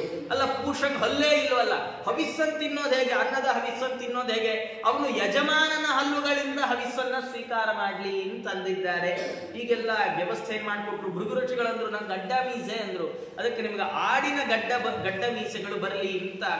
ಯಾವ್ದಾದ್ರು ನೀವು ಋಷಿಗಳ ಫೋಟೋ ನೋಡ್ತಾ ಹೋಗುವಾಗ ಅಲ್ಲಿ ಯಾವ್ದಾದ್ರು ಆಡಿನ ಗಡ್ಡ ಇರೋ ಋಷಿಗಳಿದ್ರೆ ಅವರು ಭೃಗು ಋಷಿಗಳು ಅಂತ ಅರ್ಥ. ಯಾರು ಗೊತ್ತಿರೋರಾದ್ರೆ ಹಾಗೆ ಚಿತ್ರಣ ಮಾಡಿರ್ತಾರೆ. ಹೀಗೆ ಭೃಗು ಋಷಿಗಳು ಅಂತ ಅವರಿಗೆ ಅಂತಹ ಒಂದು ವಿಷಯವನ್ನ ಮಾಡಿದ್ದಾರೆ. ದಕ್ಷನಿಗೆ ಯಾವುದು ಯಜ್ಞ ಪಶು ಇತ್ತು ಆಡು, ಅದನ್ನ ತಲೆನೇ ತಂದು ಜೋಡಿಸಿದ್ದಾರೆ. ಜೋಡಿಸಿದ್ರೆ ದಕ್ಷ ನಿದ್ರೆಯಿಂದ ಎದ್ದವನ ಎದ್ದು ರುದ್ರದೇವರನ್ನು ಕಂಡ, ಕೈ ಮುಗಿದ, ರುದ್ರದೇವರನ್ನ ಸ್ತೋತ್ರ ಮಾಡಿ ರುದ್ರದೇವರ ಅನುಗ್ರಹದಿಂದ ಆ ಯಾಗವನ್ನ ಪರಿಪೂರ್ಣಗೊಳಿಸಿ ಎಷ್ಟು ಯಾಗ ಮುಗಿದ ಮೇಲೆ ಈ ಕಡೆ ಸತೀದೇವಿಯರು ಯಾರು ದೇಹತ್ಯಾಗ ಮಾಡಿದ್ರು ಅವರು ಹಿಮವತ್ ಪರ್ವತ ಮತ್ತು ಮೇನಾದೇವಿಯರ ಮಕ್ಕಳಾಗಿ ತಾವು ಪುನಃ ಅವತಾರ ಮಾಡಿ ಪಾರ್ವತಿ ಎನ್ನುವ ಹೆಸರಿನಿಂದಾಗಿ ತಾವು ಮತ್ತೆ ರುದ್ರದೇವರನ್ನೇ ವಿವಾಹ ಆಗಿದ್ದಾರೆ. ಆ ರುದ್ರದೇವರು ಮತ್ತು ಪಾರ್ವತಿ ದೇವಿಯರ ದಾಂಪತ್ಯದ ಫಲವಾಗಿ ಸ್ಕಂದ ಷಣ್ಮುಖನ ಜನನ ಆಗಿದೆ. ಆ ಷಣ್ಮುಖನನ್ನ ರುದ್ರದೇವರ ಶಕ್ತಿಯನ್ನ ಅಗ್ನಿ ಸ್ವಾಹಾದೇವಿಯ ಕೈಯಲ್ಲಿ ಕೊಟ್ಟು ತಾನು ಆ ಜೊಂಡಿನಲ್ಲಿ ಹಾಕಿಸಿದ್ದಾನೆ ಗಂಗಾ ತೀರದಲ್ಲಿ. ಅಲ್ಲ ಹಾಕಿದ್ರೆ ಅಲ್ಲಿ ಸ್ಕಂದ ಹುಟ್ಟಿದ. ಅವನನ್ನ ಕೃತಿಕೆ ಅವರು ಷಣ್ಮಾತುರ ಅಂತ ಅನ್ನಿಸಿಕೊಂಡಿದ್ದಾನೆ. ಆರು ಮಂದಿ ತಾಯಿಯಂದರನ್ನು ಪಡೆದುಕೊಂಡಿದ್ದಾನೆ. ಹೀಗೆ ಅಂತ ಮುಂದೆ ದೇವಸೇನಾಧಿಪತಿಯು ಆಗ್ತಾನೆ ಅಂತ ಹೀಗೆ ಸ್ಕಂದ ಆ ರುದ್ರದೇವರ ಆ ಕಥೆಯನ್ನ ಹೇಳ್ತಾ ಹೀಗೆ ಮುಂದುವರೆದಾಗ ಏನಾಗಿದೆ, ಈ ಮನು ಮಹಾರಾಜರ ಇನ್ನೊಬ್ಬ ಮಗ ಏನಿದ್ದಾನೆ, ಗಂಡು ಮಕ್ಕಳ ಸಂತಾನ, ಅದರಲ್ಲಿ ಉತ್ತಾನಪಾದರಾಜರ ಕಥೆ ಮೊದಲು, ಪ್ರಿಯವೃತ ರಾಜರ ಚರಿತ್ರೆ ಮುಂದೆ ಬರುವಂಥದ್ದು. ಈ ಉತ್ತಾನಪಾದರ ಚರಿತ್ರೆ, ಅವರಿಗೆ ಇಬ್ಬರು ಹೆಂಡಂದರು ಸುನೀತಿ ಮತ್ತು ಸುರುಚಿ ಅಂತ. ರಾಜಂಗೆ ಸುರುಚಿಯಲ್ಲಿ ಬಹಳ ಆಸಕ್ತಿ, ಸುನೀತಿ ಮೇಲೆ ಕಮ್ಮಿ ಆಸಕ್ತಿ. ಸುರುಚಿನ ಮನೆಯಲ್ಲೇ ಇಟ್ಕೊಂಡ, ಸುನೀತಿನ ಔಟ್ ಹೌಸ್ ಅಲ್ಲಿ ಇಟ್ಟ. ನಿಜವಾಗಿ ಸುನೀತಿ ದೊಡ್ಡ ಹೆಂಡತಿ, ಸುರುಚಿ ಚಿಕ್ಕ ಹೆಂಡತಿ. ಆದರೆ ಸುನೀತಿಯ ಮೇಲೆ ಏನು ಅಭಿಮಾನ ಇಲ್ಲ, ಸುರುಚಿ ಮೇಲೆ ಅವನಿಗೆ ಭಾರಿ ಅಭಿಮಾನ. ಅವಳು ಹಾಗೆ ಇದ್ಲು. ರಾಜನ ಅಭಿಮಾನವನ್ನು ದುರುಪಯೋಗ ಪಡಿಸ್ಕೊಂಡವಳು. ಈ ಸುನೀತಿ ಒಬ್ಬ ಮಗ, ಅವನ ಹೆಸರು ಧ್ರುವ ಅಂತ. ಸುರುಚಿಗೊಬ್ಬ ಮಗ, ಅವನ ಹೆಸರು ಉತ್ತಮ ಅಂತ. ಈ ಸುರುಚಿಯ ಮಗನನ್ನ ತೊಡೆ ಮೇಲೆ ರಾಜ ಕೂಡಿಸ್ಕೊಂಡಿದ್ದ. ಧ್ರುವನು ಕುತ್ಕೊಳ್ಳಿಕ್ಕೆ ಬಂದ್ರೆ ಸುರುಚಿ ಅವನ ಕೈ ಹಿಡಿದು ನೆಲಕ್ಕೆ ಎಳೆದ್ಬಿಟ್ಟು. ಏನ್ ಕಥೆ ಅಂದ್ರೆ ನಮ್ದೇ ಕಥೆ. ನಾವೇ ಉತ್ತಾನಪಾದರು. ಉತ್ತಾನಪಾದ ಅಂದ್ರೆ ಹೆಸರೇ ಹೇಳಕ್ ನೋಡಿ, ಉತ್ತಾನ ಪಾದ. ಅವನ ಕಾಲ್ ಮೇಲೆ, ತಲೆ ಕೆಳಗೆ, ಕಾಲ್ ಮೇಲೆ, ಅಂದ್ರೆ ಎಲ್ಲ ಉಲ್ಟಾ ಪಲ್ಟಾ. ನಮ್ದೇ ಕಥೆ ಇದೆ. ನಾವು ಜೀವನದಲ್ಲಿ ಯಾವುದನ್ನು ಸರಿ ಮಾಡಲ್ಲ, ಎಲ್ಲ ಉಲ್ಟಾ ಪಲ್ಟಾ. ನಾವು ಎಷ್ಟೋ ಬಾರಿ ಬೆಳಗಿನ ಸಂಧ್ಯಾವನೆ ಮಾಡೋದಕ್ಕೆ ಮಾಧ್ಯಾಹ್ನಿಕೆ ಟೈಮ್ ಬಂದ್ಬಿಟ್ಟಿರುತ್ತೆ. ಸಾಯಂ ಸಂಧ್ಯೆ ಅಂತೂ ರಾತ್ರಿನೇ. ಯಾವತ್ತಾದ್ರೂ ಅಪರೂಪಕ್ಕೆ ಸಾಯಂಕಾಲ ಸೂರ್ಯಾಸ್ತದೊಳಗೆ ಅರ್ಘ್ಯ ಕೊಟ್ಟರೆ ಸೂರ್ಯನ್ ಕನ್ಫ್ಯೂಸ್ ಆಗ್ಬಿಡುತ್ತೆ. ಈ 3 ಅರ್ಘ್ಯ ಲೆಕ್ಕ ಎಲ್ಲೋ ಸಿಗ್ತಾ ಇಲ್ವಲ್ಲ ನಮಗೆ. ಇಂಥದ್ದು ನಮ್ಮ ಪರಿಸ್ಥಿತಿ. ನಾವು ಯಾವಾಗಲೂ ಉತ್ತಾನಪಾದರೆ ಶೀರ್ಷಾಸನ ಹಾಕೊಂಡೇ ಇರುತ್ತೆ. ನಮಗೂ ಇಬ್ಬರು ಹೆಣ್ಣಂದ್ರು ಸುನೀತಿ ಸುರುಚಿ ಅಂತ. ಸುನೀತಿ ಅಂದ್ರೆ ಸದ್ಬುದ್ಧಿ, ಅಂತಃಪ್ರಜ್ಞೆ, ಆತ್ಮಸಾಕ್ಷಿ. ಸುರುಚಿ ಅಂದ್ರೆ ಇಂದ್ರಿಯಗಳನ್ನ ಓಲೈಸುವಂಥ ಇನ್ನೊಂದು ಬುದ್ಧಿ. ನಾಲಿಗೆ ರುಚಿ, ಕಣ್ಣಿನ ರುಚಿ, ಕಿವಿ ರುಚಿ, ಕೈ ರುಚಿ, ಕಾಲು ರುಚಿ, ಇದೇ ಸುರುಚಿ. ನಾವು ಯಾವಾಗಲೂ ನಮ್ಮ ಆತ್ಮಸಾಕ್ಷಿಗೆ ವಿರುದ್ಧವಾದ್ರೂ ಪರವಾಗಿಲ್ಲ, ನಮ್ಮ ಎಲ್ಲ ಇಂದ್ರಿಯಗಳು ಚೆನ್ನಾಗಿರ್ಲಿ. ನಾಲ್ಗೆ ಗೊತ್ತಿದೆ ಇದನ್ನು ತಿಂದ್ರೆ ನಮ್ಮ ಆರೋಗ್ಯದ ಮೇಲೆ ಕೆಟ್ಟ ಪರಿಣಾಮ ಬೀರುತ್ತೆ ಅಂತ ಮನಸ್ಸು ಹೇಳ್ತಾ ಇರುತ್ತೆ. ಅಷ್ಟಾಗಿ ನಾವೆಲ್ಲೋ ಬೀದಿ ಬದಿಲಿ ನಿಂತ್ಕೊಂಡು ಏನೋ ತಿನ್ಬಾರದ್ದೇ ತಿನ್ಕೊಂಡ್ಬರ್ತೀವಿ. ಯಾಕೆ? ಏನ್ ಚೆನ್ನಾಗಿತ್ತು ಗೊತ್ತಾ, ಮನೆಗೆ ಹೋಗೋದು ಮಾತ್ರ ಹೀಗಾಗತ್ತೆ. ಬೀದಿ ಬದಿಲಿ ತಿನ್ನೋರ್ಗೆ ಮಾತ್ರ ಅಲ್ಲ, ಇವತ್ತು ಚೆನ್ನಾಗಿ ಊಟ ಮಾಡ್ಬಿಟ್ಟಿದ್ದೀನಿ ಆಚಾರೆ, ಅಲ್ರಿ ನಿಮ್ಗೇನೋ ಸಮಸ್ಯೆ ಇತ್ತಲ್ಲ, ಇಲ್ಲ ಇವತ್ತೊಂದು 2 ಮಾತ್ರ ಎಕ್ಸ್ಟ್ರಾ ಹಾಕೊಂಡ್ರೆ ಸರಿ ಹೋಗ್ಬಿಡುತ್ತೆ. ಯಾಕೆ ಬೇಕು? ನಮ್ಮ ಜೀವನದಲ್ಲಿ ನಾವು ಯಾವಾಗಲೂ ರುಚಿಗೆ ಪ್ರಾಮುಖ್ಯತೆ ಕೊಡ್ತೇವೆ. ನೀತಿ ಸದ್ಬುದ್ಧಿಯನ್ನ ದೂರದ ಔಟ್ ಹೌಸ್ ಅಲ್ಲಿ ಇಟ್ಟಿರುತ್ತೆ. ನಮ್ದೇ ಕಥೆ ಇದು. ಆದರೆ ಕೊನೆಗೆ ನಾವು ಯಾರ ಹೆಸರಿನಿಂದ ಗುರುತಿಸಿಕೊಳ್ಬೇಕಾಗತ್ತೆ ಅಂದ್ರೆ, ಸುನೀತಿ ಮಗ ಧ್ರುವನಿಂದ ಉತ್ತಾನಪಾದ ಗುರುತಿಸಿಕೊಂಡಂತೆ ಸದ್ಬುದ್ಧಿಯಿಂದ ಬರುವ ಭಗವದ್ ಭಕ್ತಿ ಏನಿದೆ ಅದರಿಂದಲೇ ನಮ್ಮ ಗುರುತಿಸುವಿಕೆ. ಆ ಸುನೀತಿ ಯಾವಾಗ ಸುರುಚಿ ಧ್ರುವನನ್ನ ಕೆಳಗೆ ಎಳೆದ್ಲೋ, ಧ್ರುವನ್ ಯಾಕೆ ನನ್ನ ಚಿಕ್ಕಮ್ಮ ನನ್ನನ್ನು ಎಳೆದ್ಲು ಅಂತ ಗೊತ್ತೇ ಆಗಲಿಲ್ಲ. ಸುರುಚಿ ಅಂದ್ಲು, ನೋಡಪ್ಪ ನಿಮ್ಮಪ್ಪನ ತೊಡೆ ನನ್ನ ಹೊಟ್ಟೆಯಲ್ಲಿ ಹುಟ್ಟಿದವ್ರಿಗೆ ಮೀಸಲು, ನೀನು ನಿಮ್ಮಪ್ಪನ ತೊಡೆ ಮೇಲೆ ಕುತ್ಕೊಳ್ಬೇಕು ಅಂದ್ರೆ ಕಾಡ್ ಹೋಗಿ ತಪಸ್ಸು ಮಾಡಿ ದೇವ್ರನ್ನ ಕೇಳಿ ನನ್ನ ಹೊಟ್ಟೆಯಲ್ಲಿ ಹುಟ್ಟೋ ಹಾಗೆ ವರ ತಗೊಂಡು ಬಾ. ಧ್ರುವನ್ಗೆ ಏನಾಯಿತು ಗೊತ್ತಾಗಲಿಲ್ಲ. ಹೋ ತಳತ ಅವ್ರ ತಾಯಿ ಹತ್ರ ಹೋಗಿದ್ದಾನೆ, ಅಮ್ಮನ ಹತ್ರ ಹೋಗಿ ನಡೆದದ್ದೆಲ್ಲ ಹೇಳ್ದ. ಅಮ್ಮ ಚಿಕ್ಕಮ್ಮ ಹೀಗಂದ್ಲು ಹಾಗಂದ್ಲು, ನನಗ್ಯಾಕಮ್ಮ ಅಪ್ಪನ ತೊಡೆ ಮೇಲೆ ಜಾಗ ಇಲ್ಲ ಹೀಗಿಲ್ಲ ಕೇಳಿದಾಗ ಸುನೀತಿ ಜೋರಾಗಿ ಆಕೆಯೂ ದುಃಖಿಸ್ತಾ ಇದ್ದಾಳೆ. ದುಃಖಿಸ್ತಾ ನೋಡಿ, ಬೇರೆಯವರಾಗಿದ್ರೆ ಎಷ್ಟು ಚಂದ ಸುನೀತಿಯ ಮಾತು. ಅವಳಂತಾಳೆ, ಮಾಮಂಗಲಂ ತಾತ ಪರೇಶು ಮಂಸ್ಥಾ ಭುಂಕ್ತೆ ಜನೋ ಯತ್ಪರ ದುಃಖದಸ್ತತ್. ಅವಳಂತಾಳೆ, ಪುಟ ಯಾರಿಗೂ ಕೇಡು ಬಗೆಬೇಡಪ್ಪ, ಯಾರಿಗೂ ಕೆಟ್ಟದಾಗ್ಲಿ ಯೋಚನೆ ಮಾಡಬೇಡಪ್ಪ. ಯಾಕೆ ಅಂದ್ರೆ ಯಾರು ಬೇರೆಯವರಿಗೆ ದುಃಖ ಕೊಡ್ತಾರೋ ಆ ದುಃಖದ ಫಲವನ್ನು ಅವರೇ ಅನುಭವಿಸ್ತಾರೆ. ನೀನು ಯಾರಿಗೂ ದುಃಖ ಆಗ್ಲಿ ಅಂತ ಅಂದುಕೊಳ್ಬೇಡ. ನಾವೇನಾರು ಆಗಿದ್ರೆ ನಮ್ಮ ಮನೆಯಲ್ಲಿ ಮಕ್ಕಳು ಬಂದು ಯೋಚನೆ ಮಾಡೋಣ, ನಮ್ಮದೇ ಪರಿಸ್ಥಿತಿ. ಶಾಲೆಗೆ ಹೋಗೋ ಮಗು ಬಂದು, ಅಮ್ಮ ಇವತ್ತು ನಾನು ಹೋಮ್ವರ್ಕ್ ಮಾಡಿಲ್ಲ ಅಂತ ನಮ್ಮ ಟೀಚರ್ ಬೈದ್ಬಿಟ್ರು ಅಂತ ಹೇಳಿ ನಾವೇನು ಮಾಡ್ತೀವಿ? ಸೀದಾ ಮನೆಯಲ್ಲಿರೋರ್ನೆಲ್ಲ ಕರ್ಕೊಂಡು ಸ್ಕೂಲ್ಗೆ ಹೋಗಿ, ಯಾರು ಅದು ಟೀಚರು ನಮ್ಮ ಮಗುಗೆ ಬೈದಿದ್ದು? ನಾವೇ ನಮ್ಮ ಮನೆಯಲ್ಲೇ ನಮ್ಮ ಮಕ್ಕಳ ಮೇಲೆ ಕೈ ಮಾಡಲ್ಲ, ನಿಮ್ಗೆ ಯಾರೀ ಅಧಿಕಾರ ಕೊಟ್ಟವರು? ಎಷ್ಟು ಓದತ್ತೋ ಅಷ್ಟು ಓದಿಸ್ಲಿ ಬಿಡ್ರಿ ನಮ್ಮ ಮಗನ ಅಂತ ಅಂದೇ ಬಂದ್ಬಿಡ್ತೀವಿ. ಮುಂಚೆ ಎಲ್ಲ ಮಾರ್ಕ್ಸ್ ಮಕ್ಕಳು ಕಮ್ಮಿ ತೆಗೆದ್ರೆ ಮಕ್ಕಳಿಗೆ ಬೈತಾ ಇದ್ದಾರೆ. ಈಗ ಮಕ್ಕಳು ಮಾರ್ಕ್ಸ್ ಕಮ್ಮಿ ತೆಗೆದ್ರೆ ಟೀಚರ್ಗಳಿಗೆ ಬೈತಾರೆ, ಏನ್ರಿ ಪಾಠ ಮಾಡಕ್ ಬರಲ್ಲ ಹಿಂಗೆ ಅಂತ. ಇಂಥ ಪರಿಸ್ಥಿತಿಯಲ್ಲಿ ನಾವಿದ್ದೇವೆ. ಆದ್ರೆ ಆ ತಾಯಿ ಮಗನ್ನ ಅಪ್ಪನ ತೊಡೆ ಏರ್ಲಿಕ್ಕೆ ಬಿಡದೆ ಇರೋ ಚಿಕ್ಕಮ್ಮನ ಬಗ್ಗೆ ಹೇಳುವ ಮಾತು, ಚಿಕ್ಕಮ್ಮನಿಗೆ ಯಾವುದು ಕೆಟ್ಟದಾಗ್ಲಿ ಅಂತ ಅಂದ್ಕೊಳ್ಬೇಡಪ್ಪ. ನಿಂಗೆ ಅವಳು ದುಃಖ ಕೊಟ್ಟಿದ್ದಾಳೆ ಅಂದ್ರೆ ಅದ್ರ ಫಲವನ್ನು ಅವಳು ಅನುಭವಿಸ್ತಾಳೆ. ಅಲ್ಲ, ಹೇಗೆ ಅನುಭವಿಸ್ತಾಳೆ? ಸಂಸ್ಕೃತದ ಒಂದು ಶ್ಲೋಕ ಏನು ಅಂದ್ರೆ, ಆಕಾಶಕ್ಕೆ ಮಣ್ಣು ಎರಚಿದ್ರೆ ಆ ಮಣ್ಣು ಆಕಾಶಕ್ಕೆ ಏನು ತೊಂದರೆ ಮಾಡುತ್ತೆ, ಅದು ಎಲ್ಲಿ ಬೀಳುತ್ತೆ? ಯಃ ಪರಸ್ಯ ವಿಷಮಂ ವಿಚಿಂತಯೇತ್ ಪ್ರಾಪ್ನುಯಾತ್ ಸ ಕುಮತಿ ಸ್ವಯಂ ಹಿತತ್. ಬೇರೆಯವರಿಗೆ ಕೆಡುಕನ್ನ ಬಯಸಿದ್ರೆ ಅವನಿಗೆ ಆ ಕೆಡುಕಾಗತ್ತೆ. ಅದಕ್ಕೆ ಉದಾಹರಣೆ ಕೊಡ್ತಾ ಸುಭಾಷಿತಕಾರ ಹೇಳ್ತಾನೆ, ಪೂತನ ಹರಿವದಾರ್ಥ ಮಾಯೆಯು ಪ್ರಾಪಸೈವ ವಧಮಾತ್ಮನಸ್ತತಃ. ಪೂತನೆ ವಿಷ ಕೊಟ್ಟು ದೇವ್ರನ್ನ ಕೊಲ್ಲಕ್ಕೆ ಅಂತ ಬಂದು, ಆದ್ರೆ ಅದೇ ವಿಷದ ಪ್ರಭಾವ ಜಾಸ್ತಿಯಾಗಿ ತಾನೇ ಸತ್ತೋದ್ಲು. ಸಾಯಿಸ್ಲಿಕ್ಕೆ ಬಂದವಳು ಸತ್ತೋದ್ಲು. ಮತ್ತೊಬ್ಬರಿಗೆ ಕಿಡುಕನ್ನ ಚಿಂತಿಸಬೇಡ ಮಗು. ಹಾಗಾದ್ರೆ ನಾನು ಏನ್ ಮಾಡ್ಲಿ ಅಮ್ಮ? ಅದಕ್ಕಾಕೆ ಅಂತಾಳೆ, ಮುಂದೆ ಮಾಡಪ್ಪ. ಏನಪ್ಪ? ತಮೇವ ವತ್ಸಾಶ್ರಯ ಭೃತ್ಯ ವತ್ಸಲಂ ಮುಕ್ಷುಭಿರ್ಗೃಹ್ಯ ಪದಾಬ್ಜ ಪದ್ಧತಿಂ ಅನನ್ಯ ಭಾವೇ ನಿಜ ಧರ್ಮ ಭಾವಿತೆ ಮನಸ್ಯವಸ್ಥಾಪ್ಯ ಭಜಸ್ವ ಪೂರುಷಂ. ನಿನ್ ಚಿಕ್ಕಮ್ಮ ಹೇಳಿದ್ ಸರಿ ಇದೆಯೋ ಧ್ರುವ? ಏನ್ ನಿನ್ ಚಿಕ್ಕಮ್ಮ ಹೇಳಿದ್ದು? ದೇವರನ್ನು ಕುರಿತು ತಪಸ್ಸು ಮಾಡು ಅಂತಲ್ವಾ? ಹಾಗೇ ಮಾಡಿ. ಯಾಕೆಂದ್ರೆ ನಿನಗೆ ಬಂದಿರುವ ದುಃಖದ ಪರಿಹಾರ ಏನು ಅದನ್ನ ನನಗೆ ಗೊತ್ತಿಲ್ಲ. ನೀನ್ ಏನ್ ಮಾಡು? ದೇವರನ್ನೇ ಭಜನೆ ಮಾಡು, ಭಗವಂತನನ್ನೇ ಸೇವಿಸು. ಭಕ್ತವತ್ಸಲನಾದ ಭಗವಂತ ಮುಕ್ತಿಯನ್ನ ಬಯಸುವವರು ಅವನ ಪಾದ ಆಶ್ರಯಿಸ್ತಾರೆ. ಅಂದ್ರೆ ನಿನಗೆ ಮುಕ್ತಿಯಷ್ಟು ದೊಡ್ಡ ಏನು ಫಲ ಬೇಡ, ನಿನಗೆ ಬೇಕಾಗಿರೋದು ನಿನ್ನ ದುಃಖದ ಪರಿಹಾರ. ಅದನ್ನು ದೇವರು ಕೊಟ್ಟೇ ಕೊಡ್ತಾನಪ್ಪ. ನೀ ಖಂಡಿತ ಅವನ ಪಾದಕಮಲವನ್ನು ಆಶ್ರಯಿಸು. ಇದು ಬಿಟ್ಟು ಬೇರೆ ಏನು ಉಪಾಯ ಇಲ್ಲ. ನಾಣ್ಯಂ ತತಃ ಪದ್ಮ ಪಲಾಶಲೋಚನ ದುಃಖಚ್ಛಿದಂತೆ ಮೃಗಯಾಮಿ ಕಂಚನ. ನಿನ್ನ ದುಃಖವನ್ನ ಪರಿಹಾರ ಮಾಡಲಿಕ್ಕೆ ಭಗವಂತನನ್ನು ಬಿಟ್ಟು ಬೇರೆ ಯಾವ ಸಮರ್ಥರನ್ನು ನಾ ಕಾಣೆ ಅಂದ್ಲು ಅವರಮ್ಮ. ಇದು ನಮಗೆ ಕಥೆ. ಏನ್ ಕಥೆ? ಅದರಲ್ಲಿ ಎರಡು ಕಥೆ ಇದೆ. ಒಂದು, ಮಕ್ಕಳು ಸನ್ಮಾರ್ಗಕ್ಕೆ ಹೋಗ್ತೇವೆ ಅಂದಾಗ ನಾವು ಮನೆಯಲ್ಲಿ ಹಿರಿಯರಾಗಿ ಮಾಡಬೇಕಾದ ಕರ್ತವ್ಯ ಏನು? ಒಂದು ನಾವೇನ್ ಮಾಡಬೇಕು ಅಂದ್ರೆ ಮಕ್ಕಳನ್ನ ಸನ್ಮಾರ್ಗಕ್ಕೆ ಹೋಗ್ಲಿಕ್ಕೆ ಪ್ರೋತ್ಸಾಹ ಕೊಡಬೇಕು. ಮಕ್ಕಳೇನೋ ಶಾಲೆಗೆ ಹೋಗುವಾಗ ಅಕಸ್ಮಾತ್ ಎಲ್ಲೋ ಯಾರನ್ನೋ ನೋಡಿ, ಅಮ್ಮ ನಾನು ನಾಳೆ ಏಕಾದಶಿ ಉಪವಾಸ ಮಾಡ್ಲಾ ಅಂತ ಕೇಳಿದ್ರೆ ನಾವೇ ಮಕ್ಕಳಿಗೆ ಬೈದು, ಎಲ್ಲ ಉಪವಾಸ ಇಲ್ಲ ಆಮೇಲೆ ಮಾಡು, ಈಗ ಮೊದಲು ಸ್ಕೂಲ್ಗೆ ಹೋಗೋ ಚಪಾತಿ ತಿನ್ಕೊಂಡು ನಾವೇ ಚಪಾತಿ ಮುರಿದು ಸೀಕರಣ ಜೊತೆ ತಿನ್ನಿಸ್ಬಿಟ್ರೆ ಮಕ್ಕಳಿಗೆ ಉಪವಾಸ ಮಾಡ್ಬೇಕು ಅನ್ನೋ ಪ್ರಜ್ಞೆ ಆದ್ರೂ ಬರೋದು ಹೇಗೆ? ಓಹೋ, ಅವಕ್ಕೆ ಏನ್ ಅನ್ಸ್ಬಿಡುತ್ತೆ ಕೊನೆಗೆ, ಏಕಾದಶಿ ಅನ್ನ ತಿನ್ಬಾರ್ದಷ್ಟೇ ಅನ್ಸ್ಬಿಡುತ್ತೆ. ಅವೇ ಮಕ್ಕಳು ದೊಡ್ಡವಾದ್ಮೇಲೆ ಚಿಕ್ಕ ಗಿಡವಾಗಿ ಬಗ್ಗದ್ದು ಮರವಾಗಿ ಸುತ್ತ ಆರಾಮ್ ಬಗ್ಗಲ್ಲ. ಏನಾಗ್ಬಿಡುತ್ತೆ, ದೊಡ್ಡವಾದ್ಮೇಲೆ ದಿನಾ ಬರೀ ಅನ್ನ ಸಾರು ತಿಂದು ಬೇಜಾರಾಗಿದೆ, ನಾಳೆ ಏಕಾದಶಿ ಇದೆಯಲ್ಲ ಪೂರಿ ಸಾಕು ಮಾಡ್ಬಿಡು ಅಂತ ಮುಗೀತ ಅಲ್ಲಿಗೆ ಕಥೆ. ಕೃಷ್ಣಾರ್ಪಣ. ನಮ್ಮ ಮಕ್ಕಳನ್ನ ನಾವೇ ಕೈಯಾರೆ ಸನ್ಮಾರ್ಗದಿಂದ ಕಿತ್ತ ಆಚೆ ಹಾಕಿದ್ವಿ. ಎರಡು ಕಥೆ ನಾವು ನೆನ್ಪಿಟ್ಕೊಳ್ಬೇಕು. ಒಂದು ಈ ಧ್ರುವನ ತಾಯಿಯ ಕಥೆ, ಎರಡನೇದು ಲಕ್ಷ್ಮಣ ನಮ್ಮ ಸುಮಿತ್ರೆ ಕಥೆ. ಲಕ್ಷ್ಮಣ ಅಂದ, ಅಮ್ಮ ನಾನು ಕಾಡಿಗೆ ಹೋಗ್ಬೇಕು, ಅಣ್ಣ ಹೊರಟಿದ್ದಾನೆ ಅಂದ್ರೆ ಸುಮಿತ್ರೆ ಅನ್ಲಿಲ್ಲ, ಅಲ್ಲ ನೀ ಯಾಕೆ ಹೋಗ್ತಿ, ನಿಂಗೇನ್ ಸಂಬಂಧ, ಅವನದೇನೋ ಶಾಪ ಇದೆ, ಅವನ ಹಣೆ ಬಾರ, ಹೋಗ್ತಾನೆ ಕಟ್ಕೊಂಡು ಹೆಂಡತಿ ಸೀತೆ ಹೋಗ್ತಾಳೆ, ನಿಂಗೇನ್ ಸಂಬಂಧ ಅನ್ಲಿಲ್ಲ.